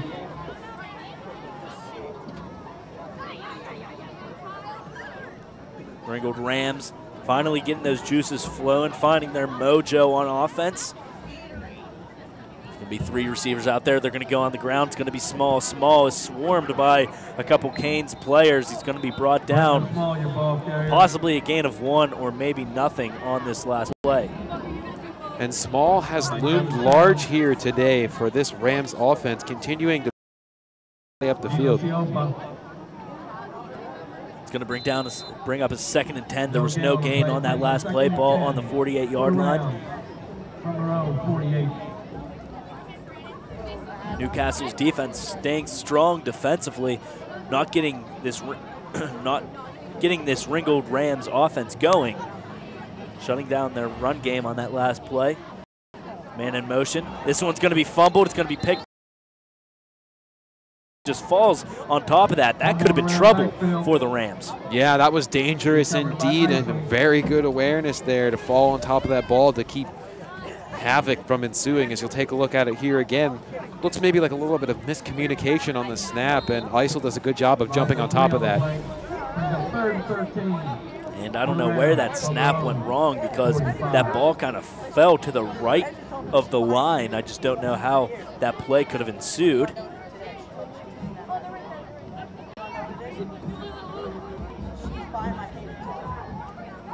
The Rams set up shop once again. It's going to be 3rd and 13. Isel, he's going to scramble out to his left. He's going to find a man. He has him. He's open. It's going to pick up the 1st down. He had a receiver open. That was going to be Darius Tyree. He has it, picks up the 1st down. This Ringgold Rams offense stays alive. And Steve, just as they set up shop there, picking it up and moving it around once again. A great catch there by Tyree to keep the chains moving for Ringgold. And that's exactly what the Rams needed to keep this ball moving. And they're going to say that this is going to be a 4th down, but it looked to me that he was past that 1st down marker. And Steve, I'm right there with you. That was very, very close, and I would venture to say that it was a 1st down, but we are not wearing the stripes. Absolutely not. We don't have the final call. We'll see if the referees are going to further discuss this one.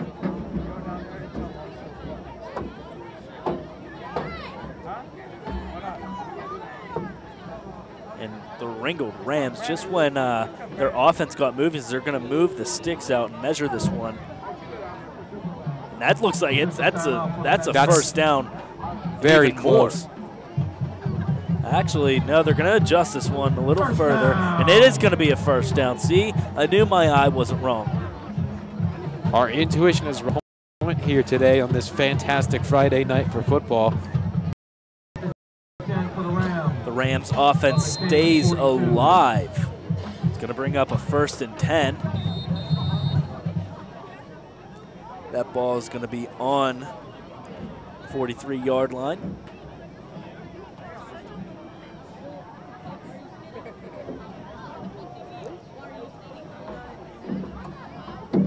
Isel has 2 receivers to his left, 1 to his right. 1 man in the backfield. He's going to scramble. He's going to be pressured. He's going to be brought down by that big Newcastle defense for a sack and a loss. And Steve, that's a good job of really making sure that that ball is. It's a good job by making sure that ball is covered up, as I was saying earlier. Towards that. You know, ball security is job security, and Isel did a fantastic job of that. They're going to be backed up some way. It's going to be a 2nd and 14. Ball on the 46-yard line.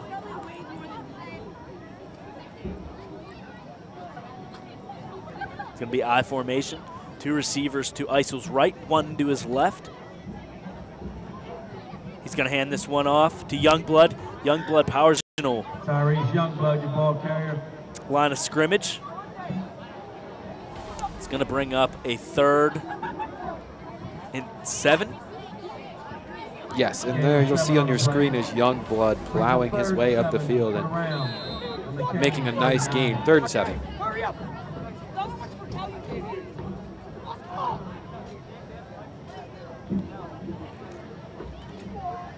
Ringgold's offense looking to strike, putting up some points on the board.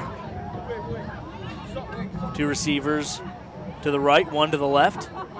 He's going to drop back. He finds the receiver. It's going to be a screen pass. Finds a hole, and he has room. He has room. Is he going to do it? He's at the 10. He's at the 5. Into the end zone. The Ringgold Rams are finally on the board. Mamma Mia, kiss him goodbye. He's gone, making his way down the field. Number 14, Charles Frank. Send him a postcard. He's way out of here. Finding those holes, and that's the spark that the Rams needed as they just slim this lead to 7, pending this extra point. Steve, we've learned on Absolutely. extra points. Kick's going to be up, and it's going to hit the post, and it's going to knock in. The kick is good. Ringgold Rams get a spark going. They get some points on the board. It's going to be 13-7. Stick with us for some more third quarter action here on CUTV's Game of the Week.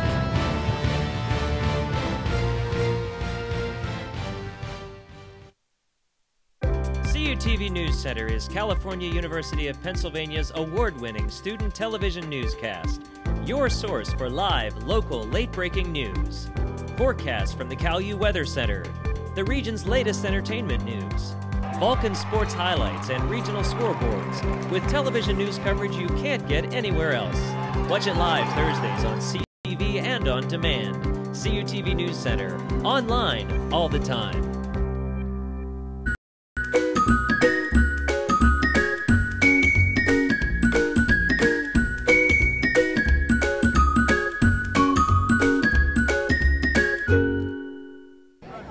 And welcome back to Joe Montana Stadium, home of the Ringgold Rams. Ringgold Rams just got their first point on the board, making this one 13-7. Newcastle still has the lead, but the Ringgold Rams coming off an explosive touchdown to slim this lead. Newcastle picks his ball up. He's going to still be moving. He jukes and jives his way to the 40-yard line before he's finally brought down. A nice little return there. Colin, we're going to take a look at the Ringgold Rams touchdown. Touchdown postcard because he was way out of town. Back, and gone into the end zone. Had a lot of room to play with there. And here's that kick. I said hit the post. And Doink. Just knocks in. Right in. That's it. Doinks right in. And those extra points are crucial because if Ringgold Rams, if they could get on the board again, they could take this lead. This one's going to be handed off. It's going to be down at around the 45, a gain of 5, bringing up 1st and 5.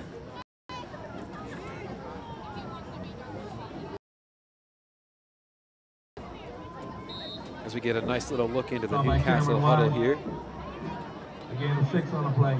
Newcastle, they have a lot riding on this. They need to put some points on the board to stop that momentum from Ringgold's last touchdown. Yes, this is definitely going to be a key series for them. Timeout, Canes. That is their first. As the Hurricanes are going to call their first timeout of this second half. And Colin, how important was that Ringgold touchdown?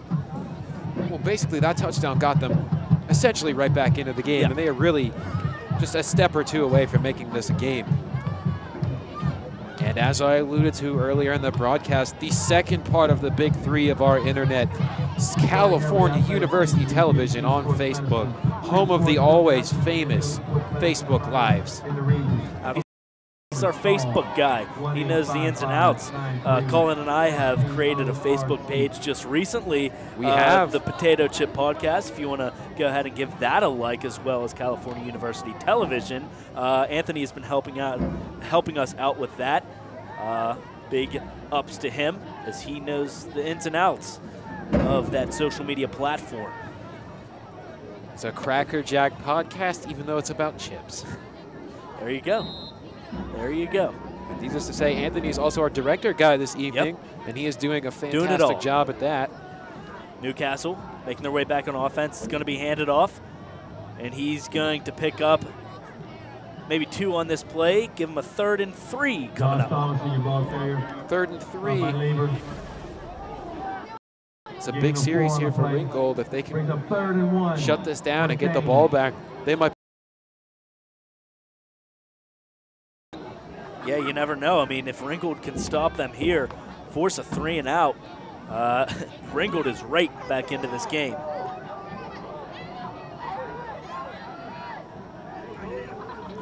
They're going to have 2 men in the backfield, 1 receiver to the far right. Hooker's going to hand this one off. He's going to keep it himself. It's going to be a triple option. He pitches it out. He has room. He beats 1. He beats 2. He could beat 3. Runs into Darius Tyree and is brought down at the 10-yard line. Yet another fantastic run from this Hurricanes team. And Steve, that is dynamite. Call Wile E. Coyote from the Looney Tunes. He exploded his way through there. Take a look at this, just making his way up that sideline. Making a name for himself with that run. Fantastic play calling. Marcus Hooker sold that one. I mean, this guy is on this ball field. 2 minutes and running left in this game.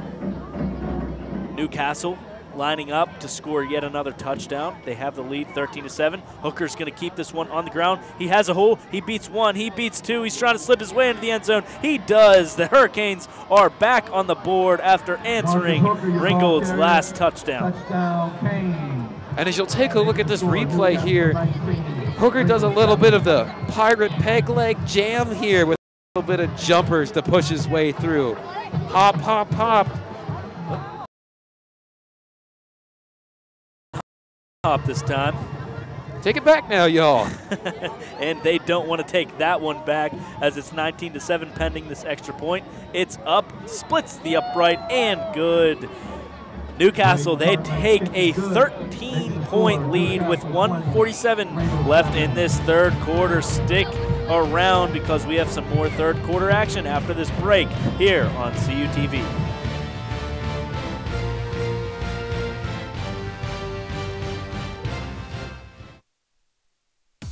Save preset 1 for Cal U's best music. More music in the car, more music in the door, more music everywhere. This is 91.9 WCAL Power 92. The home of the Vulcan Nation. Playing Cal Power 92.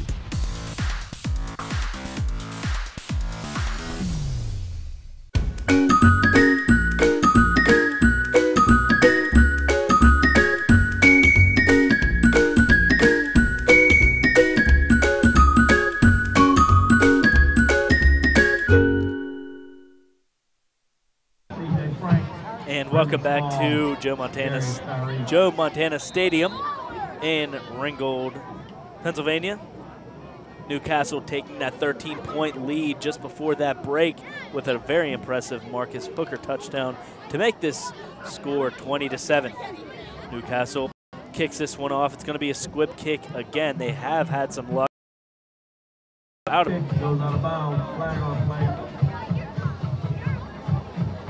That's exactly what you don't want to do if you're Newcastle. That's right. Ringgold trying to edge their way back into this game, and they're not going to do it that way. And here's that touchdown once again. As I alluded to earlier, a little bit of the peg leg hop here, almost like he's playing a game of Twister. Taking a look at the Ringgold huddle here as they come back onto the field. First. It'll be 1st and 10 for the Rams from their own 30. Ball on the 35. This one's going to be handed off to Small. Small finds his way outside. He's going to be dragged down just shy of that 1st down. They might have said he stepped out of bounds. And Steve, if you take a look at this replay, it might be time to bring back one of my favorite analogies. Big dog on a small leash here. Take a look. Small pulls him away. So maybe a small dog on a big leash as he pulls him up a little bit. We'll switch it up here today. And he says hands off. He slips away from that jersey grab. Little over a minute left in the 3rd quarter. Ringgold trying to get their offense going, trying to get these wheels turning. They're They're going to line up in the I formation, one receiver to the right, one receiver to the left. He's going to hand this one off to Small again. Just nothing on. Yep, and Newcastle pulling their best "you shall not pass" impression here, shutting that run down here. But maybe they will indeed pass here since they can't run. And we'll see. We know that Isel can go through the air, but he has to be aware because he has thrown an interception earlier in that first half. It's going to be a little less than 30 seconds left third quarter. Isel drop back. He has a man open. That's going to be Darius Tyree. Darius Tyree, was he able to pull it in? And they say no. It's going to be an incomplete pass. 4th and 3 coming up with 14 seconds left in the third quarter. And here it is once again, Darius Tyree doing his best tiptoe in the tulips impression there, just short of that inbounds line, not able to keep it in. That was a tough call. Darius Tyree almost had his hands on that one, almost was able to bring that ball in. Looks like they're going to punt this one away. It's going to be Masajewski, the man that does it all. And he's going to run it. This is going to be a fake. This is what we've been expecting all night. He's going to plow his way through, and it looks like he's going to move the chains and pick up that first down. Well, I'm sure we weren't expecting that one, but take a look at this. It sells because he went for the rugby kick that they went for the last time, and he just kept with the stride, pushed his way through. Midfield, half the field left. Touchdown. And I'll tell you what, that can keep this Ringgold team alive as the third quarter comes to a. We're going to keep it here as we have some business to take care of. Here is the first score of our previous game. So far, Bell Vernon has that lead with that 9.81 call-in. And Steve, I was not in attendance, but the fact that it's going to be hard to beat a rib platter. But here is the newest one, in addition to California's 9.7. A very nice effort here by the Ringgold concession stand. I don't know if you partook in any of the food here this evening. I think a lot of us. There were a lot of cheese fries. I also enjoyed the hot dog I got. Very good. Nice combo. They had Chick-fil-A. Of course, that doesn't seem as exotic to us as it once used to. Right. I mean, we're almost pampered with a Chick-fil-A that's about 10 feet from the media suite that we all cocoon ourselves in. But once again, a nice job by Ringgold. Very hospitable when we are allowing us to come. Big shout out to him. And remember, we're not done yet. We hope you enjoy your New Jersey trip this weekend, and we can't wait to see your bright, shining face and eyes come Monday morning. I can't wait. Miss you already, buddy. He's going to be attending the Giants game on Sunday. As we're going to get back to action on our football game. Ringgold trying to get things moving as Isel's just. And there's going to be a flag on the play. Who knows what this can be on? Steve, I might venture to say that this is going to be a late hit. I mean, normally when you have collisions towards that part of the field, that's normally what it ends up being. I could be wrong, but we'll take a look. And it might actually be that. No matter what kind of contact you make on the quarterback, you can get flagged for that late hit very easily. Personal foul against the Canes. And that is going to be a personal. Ringgold Rams up further. And here it is again, kind of tough to tell if our original diagnosis is correct, but I would venture to say that that could be the main problem. Isel has a man in the backfield along with himself in the shotgun formation. He's going to hand it off. It's going to be Small. Small finds his way out to the left. Open field, puts his head down, brought down by a Hurricanes defender. And Steve, the Rams do best, plowing forward. Down 2. Ringgold really making their way down that field. Brendan Small, some talent he is. He has power and speed. Gain of 8 on the play. Brings up 2nd and 2 for the round. 2nd and 2. Ball on the 27. I formation.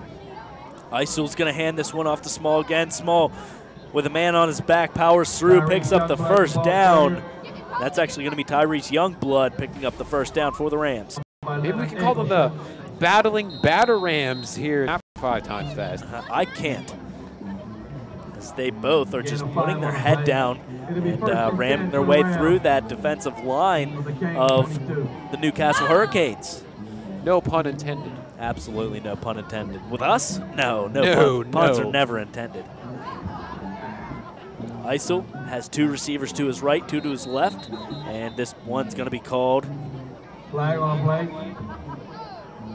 And it's actually going to be Correction. a timeout by the Ringgold Rams. It's going to be their first timeout of the second half.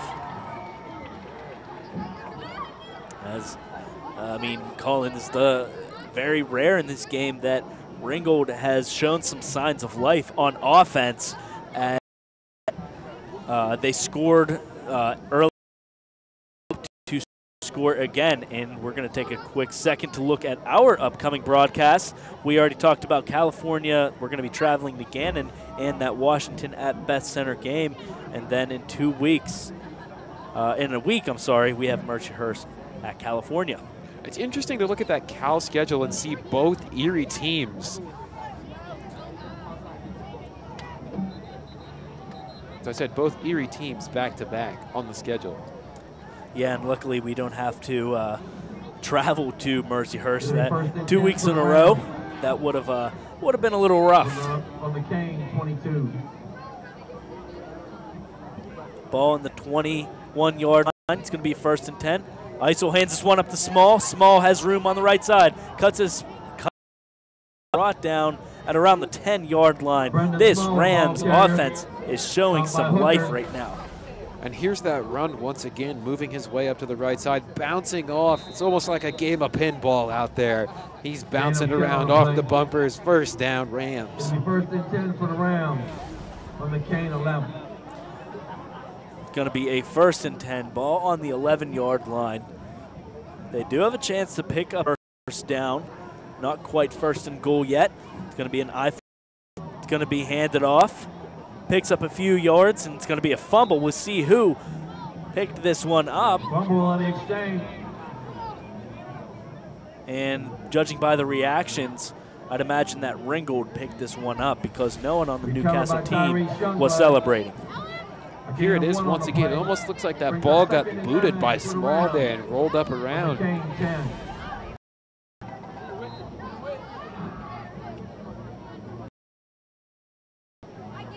Apparently my eyes are failing me here, Steve. Either way, the Rams come up with the ball, 2nd and 9.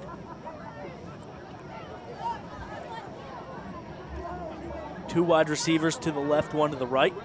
Eisel's going to hand this one off. He's going to be brought down quickly. That's going to be Small, unable to gain anything on that play. Newcastle laid the smack down here, led by number 31. Stop by Anthony Bailey. Anthony Bailey. And Steve, on that last play, a little bit of confusion, but currently placed at. Yeah, we're up in the stands right now.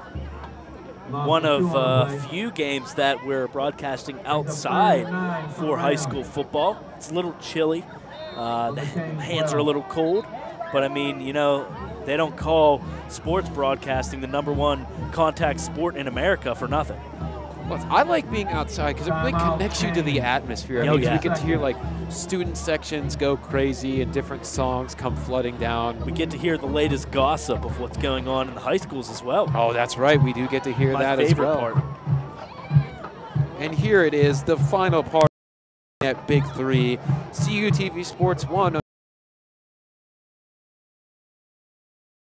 we plan to be live tomorrow as well. That's something that we implemented this season. And I'm going to be actually on the call as well. I'll be outside yet again. I will be on the roof of a building at Gannon. Wow, lucky you. You'll be in the comfort of a press box on radio with Anthony. Yeah, and you'll be roughing it up there on the roof. Roughing is roughing it on the roof. There you go.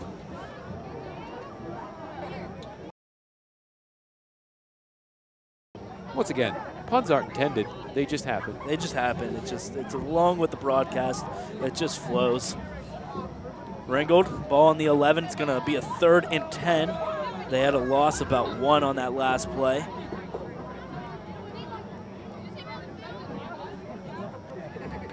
One man in the backfield, 3 receivers to the right, and this play is going to be stopped. It's going to be a flag. It looked like someone jumped a little too early. Going to be a couple eager Beavers, possibly on this Newcastle defense. It's going to be offense. It's going to be offsides on the defense. And this just puts Newcastle in some trouble, bringing up a 3rd and 5, giving Ringgold yet another chance to get. This is big for the Rams here, Steve. 3rd and 5. A chance to maybe get closer or even put some points on the board with this play. 6 for the Rams. 3rd and 4, ball on the 6. Isel drops back, he throws, and it's going to be batted away by a lineman for Newcastle Hurricanes. Here it is again. The big bear paw of the lineman swatting it down like a hive full of honey from a tree. There you go. I mean, just on that ball from the get-go, jumping up, batting it away. It's going to be a 4th down and 4 for the Rams.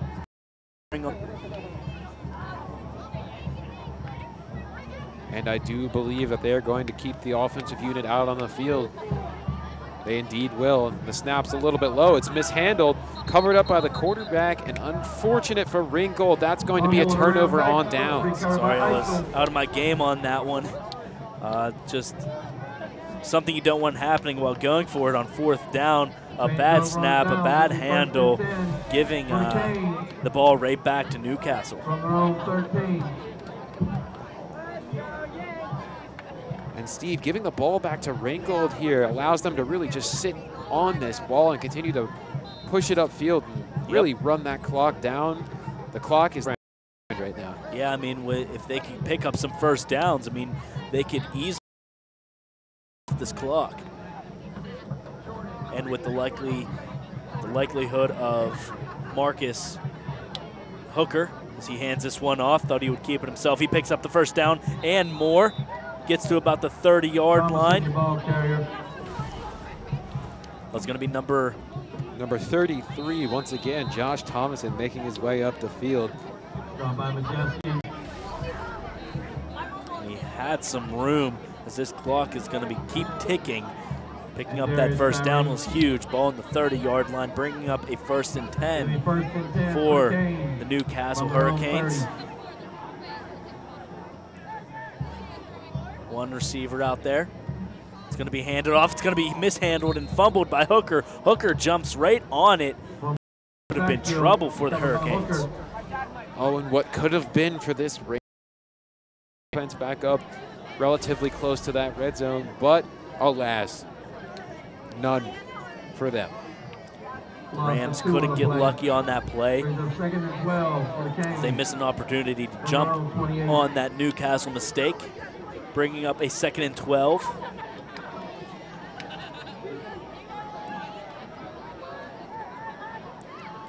Newcastle, 3 men in the backfield in the shotgun formation, 1 lone wide receiver, and someone's going to jump early. Someone was a little eager. That could have been number 43 on Newcastle, Devin Sams. And we'll take a look at what the ref says. It's going to be a false start on Newcastle. Not the first time we've seen that call called on this Newcastle Hurricane team. For sure, it has been a theme so far for this offensive unit, and they are sticking with it. Unfortunately for them. It's going to be a 2nd and 17. Ball on the 23-yard line. 7 minutes and running left in this ball game. Hooker's going to go through the air. Maybe not. He's going to stay on the ground. He has room. He's going to be knocked in the head, and he's going to be down at the 35-yard line. He's going to pick up 12 yards on that play, bringing up a 3rd and 5. Watch this hit to the head here. Look pretty dangerous. Shoulder hit. Maybe it was just so fast-paced I couldn't really see what happened. And his fast-paced action has been difficult for this defensive unit to keep up with all game. Gain of 9 on the play. Brings up 3rd. And now isn't any different. On their own 37. 3rd and 3, however. It's off, handed off, running up to the left side. He keeps on going. He's rolling. He has room. 40, 35, 30, 25, 20, 15, 10. He's out at the 10. A big run here for the Hurricanes offense. Josh Thomason, your ball carrier. That was a big pickup. Newcastle making his way through that line. In front of him, a couple people to beat. Finally bringing himself outside, or out of bounds. I mean, just when you think Newcastle was out of this, they come up with plays like that. That's right. We work well. We're kind of like a tag team here. Back and forth. We're tagging each other in late at this game to really take the reins. Newcastle inching closer to that end zone. It's going to be 1st and 10. Ball on the 12-yard line. One lone receiver to the right. Hooker hands this one off, then pitches it away. Another trickery on there. It's going to be a gain of 4 on the play, bringing up a 2nd and 6. Well, coming around, decides, oh, maybe not, and then we head back over this way, slips out at 1, and then gets about 2 to 3 yards. And we'll call it 3, a 2nd and 7 coming up. 3 for number 3. Freddie Soker. From the Ram 10. As this clock is just winding down, 5:30 left in this game now. We need 3 men in the backfield. And the high snap, Hooker grabs it with one hand, makes his way up the field, picking up multiple yards, just shy of the first down. And Steve, look on this replay, the way this is handled. He palms that with his right hand, single-handedly play. Very athletic play, just grabs that one out of the air. 3rd and 3 coming up, ball on the 5-yard line. 4:50 and running in this game. Newcastle still has a 20-7 lead. They have a chance to strengthen it, and there's going to be a flag on the play, luckily for Newcastle. Or maybe not. It's going to be a false start yet again on this Hurricanes offense.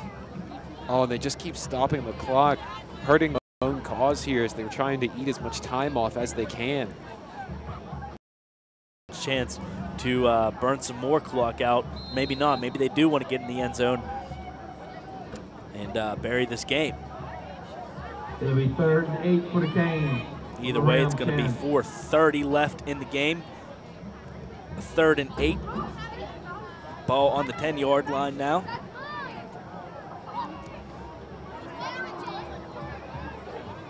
Under 5 seconds left on the play clock. This one's winding down, and Hooker just gets it off. He's going to go through the air, maybe not. He stays on his feet. I don't know. It didn't look like his knee was down. I got to agree with you, Steve. I don't think he was down on this. We might have a look at this. We do, in fact. Take a look at this again. Getting pulled down almost by the collar here, but here it is. He kept himself up with his left hand. Oh, how unfortunate. Very unfortunate. If only the referees had some sort of chance to do a replay. And Marcus Hooker pleading his case on that one, yet again showing his athletic ability. They're just going to settle with a field goal, sending their kicking unit on the field. This one's up, and this one is no good. just wide. We're going to keep this here as the Ringgold Rams have a chance to come out on offense and maybe get a quick touchdown.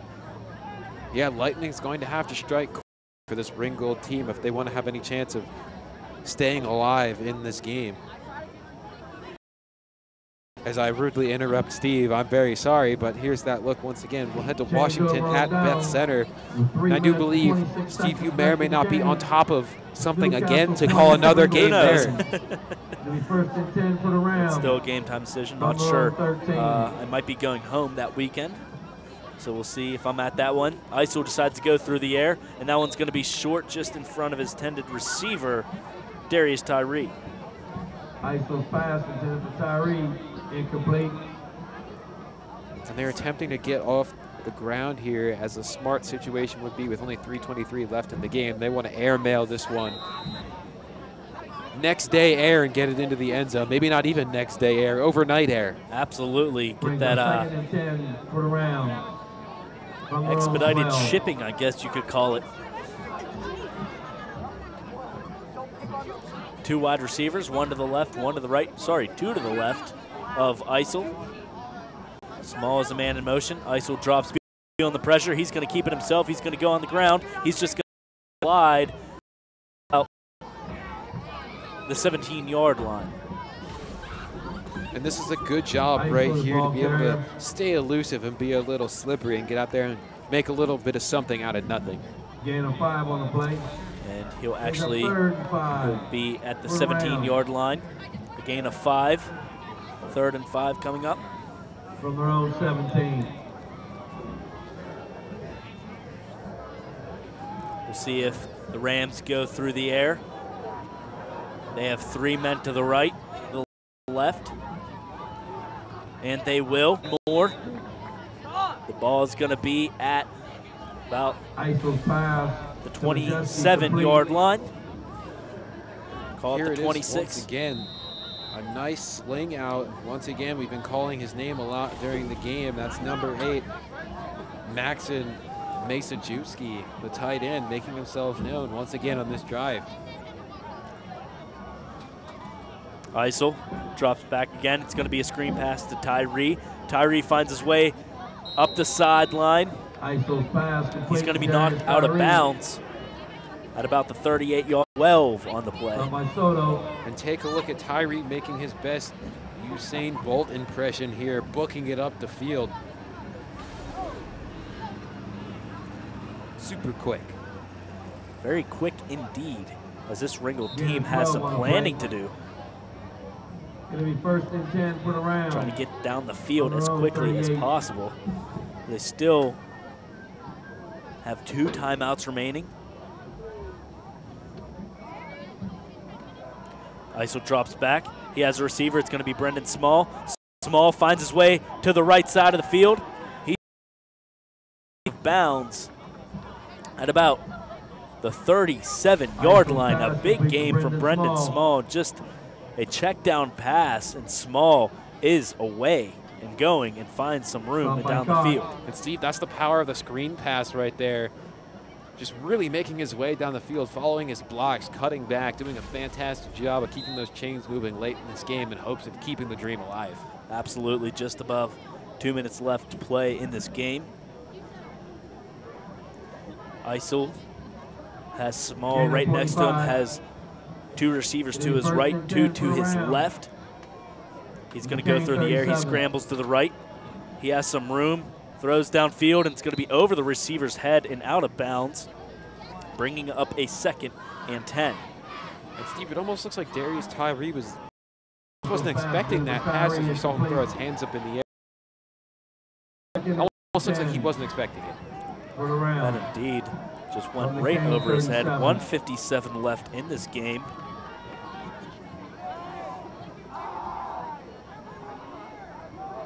Isel has 2 receivers to his left, 1 to his right.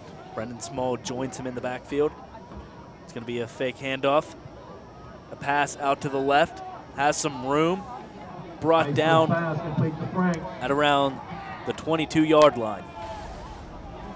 And that necessarily might not be the best option, keeping that ball in the middle of the field. Now, I do believe they have 2 timeouts left, if I'm correct. And maybe aim towards the sideline. About 1:30 left. Isel hands this one off to Small. Small breaks a tackler, cutting his way through the field, finds some space in the middle of the field, brought down Brendan Small, the ball carrier. at the 25-yard line. He's going to move the chains, picking up a first down.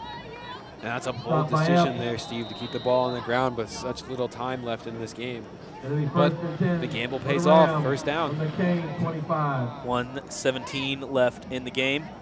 Isel, screen pass to Masajewski. Masajewski with a stiff arm, finds his way out of bounds. He have enough to pick up the first down. We'll see. A wacky collision here. Take a look at this again. As you see him pushing towards that other sideline. Stiff arms one, as Steve said, and then just kind of laid out almost. Number 10, Dante Burnett. It's going to be just short of that first down. It's going to be 2nd and 1. 1:08 left in the game. Isel drops back. He's going to be pressured. It's going to be tipped. Rams. And that's good awareness right there by number 13, Drew Cox, to get his hand up in the way and knock that pass down. Brings up 3rd. Ringgold only has a few more chances left in this game to make something happen with 1:03 left in the ball game.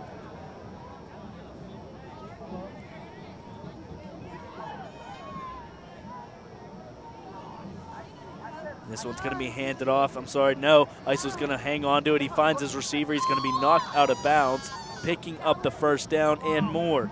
But there is a flag on the play. Flag on the play. Once again, I'm going to reach into my psychic bag of tricks here, and I'm going to predict that this is going to be a holding. We'll see if my magic holds. I've been pretty good all night so far. That you have. The magician, Colin Kirkwood. Personal foul, face mask. It's going to be a face mask, actually, on the defense, moving Ringgold even further, even closer to that end zone. It'll be 1st and goal for the And I Rams. struggled to see that, Steve. I don't know if you saw it in that replay or not, but I could not pick one out. But nonetheless, it's going to be 1st and goal for the Rams.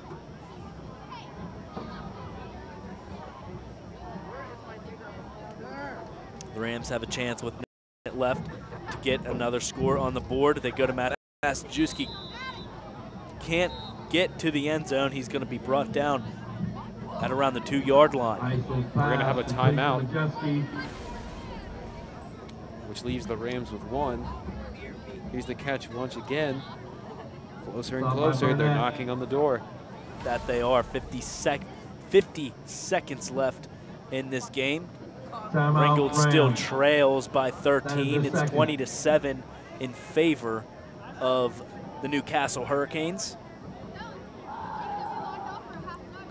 As you see the Rams squad there thinking of something. What can they? Looks like they're kicks so far in this game, so anything can happen if Ringgold were to score here and hit him with one of those squib kicks that can just go haywire. Wonky indeed is a good way to describe these kicks so far. Not much distance on them, so maybe the bounce will be right and they can pull one in if they're able to put one in here. But you have to think it's a steep hill to climb here with only 50 seconds left in the game. Absolutely, but never say never. Ringgold Rams on the 2-yard line. Isel, he's going to hand this one off. He's going to dive in, and we'll see. It's going to be a touchdown for the Rams with 46 seconds left. List here, get your first score. As we'll take a look again, and you'll see Small take this handoff and just really head down. Almost like a little bit of a freight train, pushing his way up the tracks and in. Touchdown. Absolutely, as they're going to set up for this kick, and we will keep it here. There's only 46 seconds left after this field or this extra point attempt. Here it is. Watch out for a wonky kick. Oh, that's Yep, all the flag. there's the flag. I was waiting for it. Flag on the play. This late in the game. And we'll see what the referees decide. Offside against the Canes. It's going to be offside. It's going to be maybe 15 or 16 flags this game. And honestly, that's probably the least amount of flags we have seen in these high school games. Yeah, that's a generous number, but as you said, a little low. The kick is up, and it is good. Ringgold, they now trail by 6 points. We are going to keep it here with 46 seconds left. We'll await the kickoff. And Colin, how important is that Ringgold touchdown? Yeah, there's 46 seconds. We'll take a look at this touchdown again. How important is that? What are your thoughts on this? As you saw, that was step one right there. Small barrels his way into the end zone. It's a 3-step process for this comeback. Step one, punch one into the end zone. Bam, there's one. 2, get that extra point in with a little bit of a weak kicking game. And they got that. Here comes step number 3. Actually, I'm going to correct it. 4-step process. Step number 3, you have to get this kick back. And then step number 4, punch it in. There you go. I mean, we'll see how Ringgold lines up this kick because this game isn't over. 46 seconds left. It all starts from this kick. 50% was the comeback plan. We'll see if they can push it to 75. Math guy, Colin Kirkwood. This kick is going to be just booted up, and there's going to be possibly an illegal formation or offsides from the Ringgold Rams. Flag on play.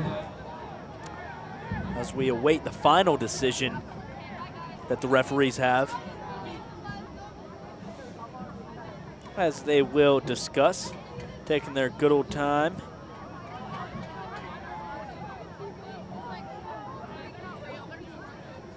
.46 seconds left, like I said, and you're discussing a flag off of a kickoff.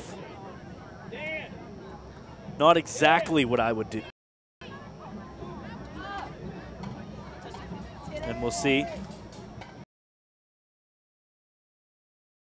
I do believe now, It's going to be backed up. Okay, it is. My guess would be it was an offsides. I could be wrong, but I do believe that it didn't travel far enough. But if it doesn't travel far enough, it was before the play. But even if it didn't travel far enough, the Ringgold player didn't. The Ringgold player didn't get a hand on it, so they can't call that. So I'm going to guess it was an offsides for. And it's very easy onside kicks. Everyone is antsy-pantsy on that line trying to get that. It's going to be caught by the Newcastle player, and you could call it at that. That could be the ball game. And Steve, they've fallen a little bit short on my recipe for success plan here. 50%, however, is not bad. No, not at all. I mean, a little morale booster, getting that late touchdown to make it 20-14 for the Rams. Of course, I shouldn't say this might not be over. One little bit of a fumble. I mean, we've seen crazier things in this game of football. We have seen some really bad snaps. We really have. In this game. This could be a horrible time for Newcastle to uncork one of those. Absolutely, and about 90% of the fans swarmed out of this place, as it looks like Newcastle will just kneel this one away. And there they go, kind of toying with the Rams. And Colin, I mean, looking ahead, what do these two teams need to do? What really caught your eye? Well, I mean, Newcastle's got to stay hungry here, keep it going, keep that snap going. And on the other side of the defensive side of the ball, Ringgold has to try to make something happen, do whatever you can. Where there's a will, there's a way. Right, exactly. And this could hinder Ringgold's playoff chances looking ahead. This is a tough loss. They put up a great fight defensively, but that will be the end of the game. Ringgold Rams 20-14. Colin, what did you see out of this game? What did you like? What did you dislike? This is a classic Friday night game. A great day, great night for football. We really enjoyed. Great defense, all around great effort from both teams. Great atmosphere. Just another great night in general. Happy to be on the mic with you. Absolutely. It's always a pleasure calling these games with you. Be sure California takes on Gannon at Gannon at 12 o'clock. Be sure to tune in on that. A big thank you to everyone on crew tonight, our camera people, Anthony DiAgostino directing, our media director, Gary Smith, and for Colin Kirkwood, I'm Stephen Ruffing. Thank you for tuning in and have a fantastic night, everyone.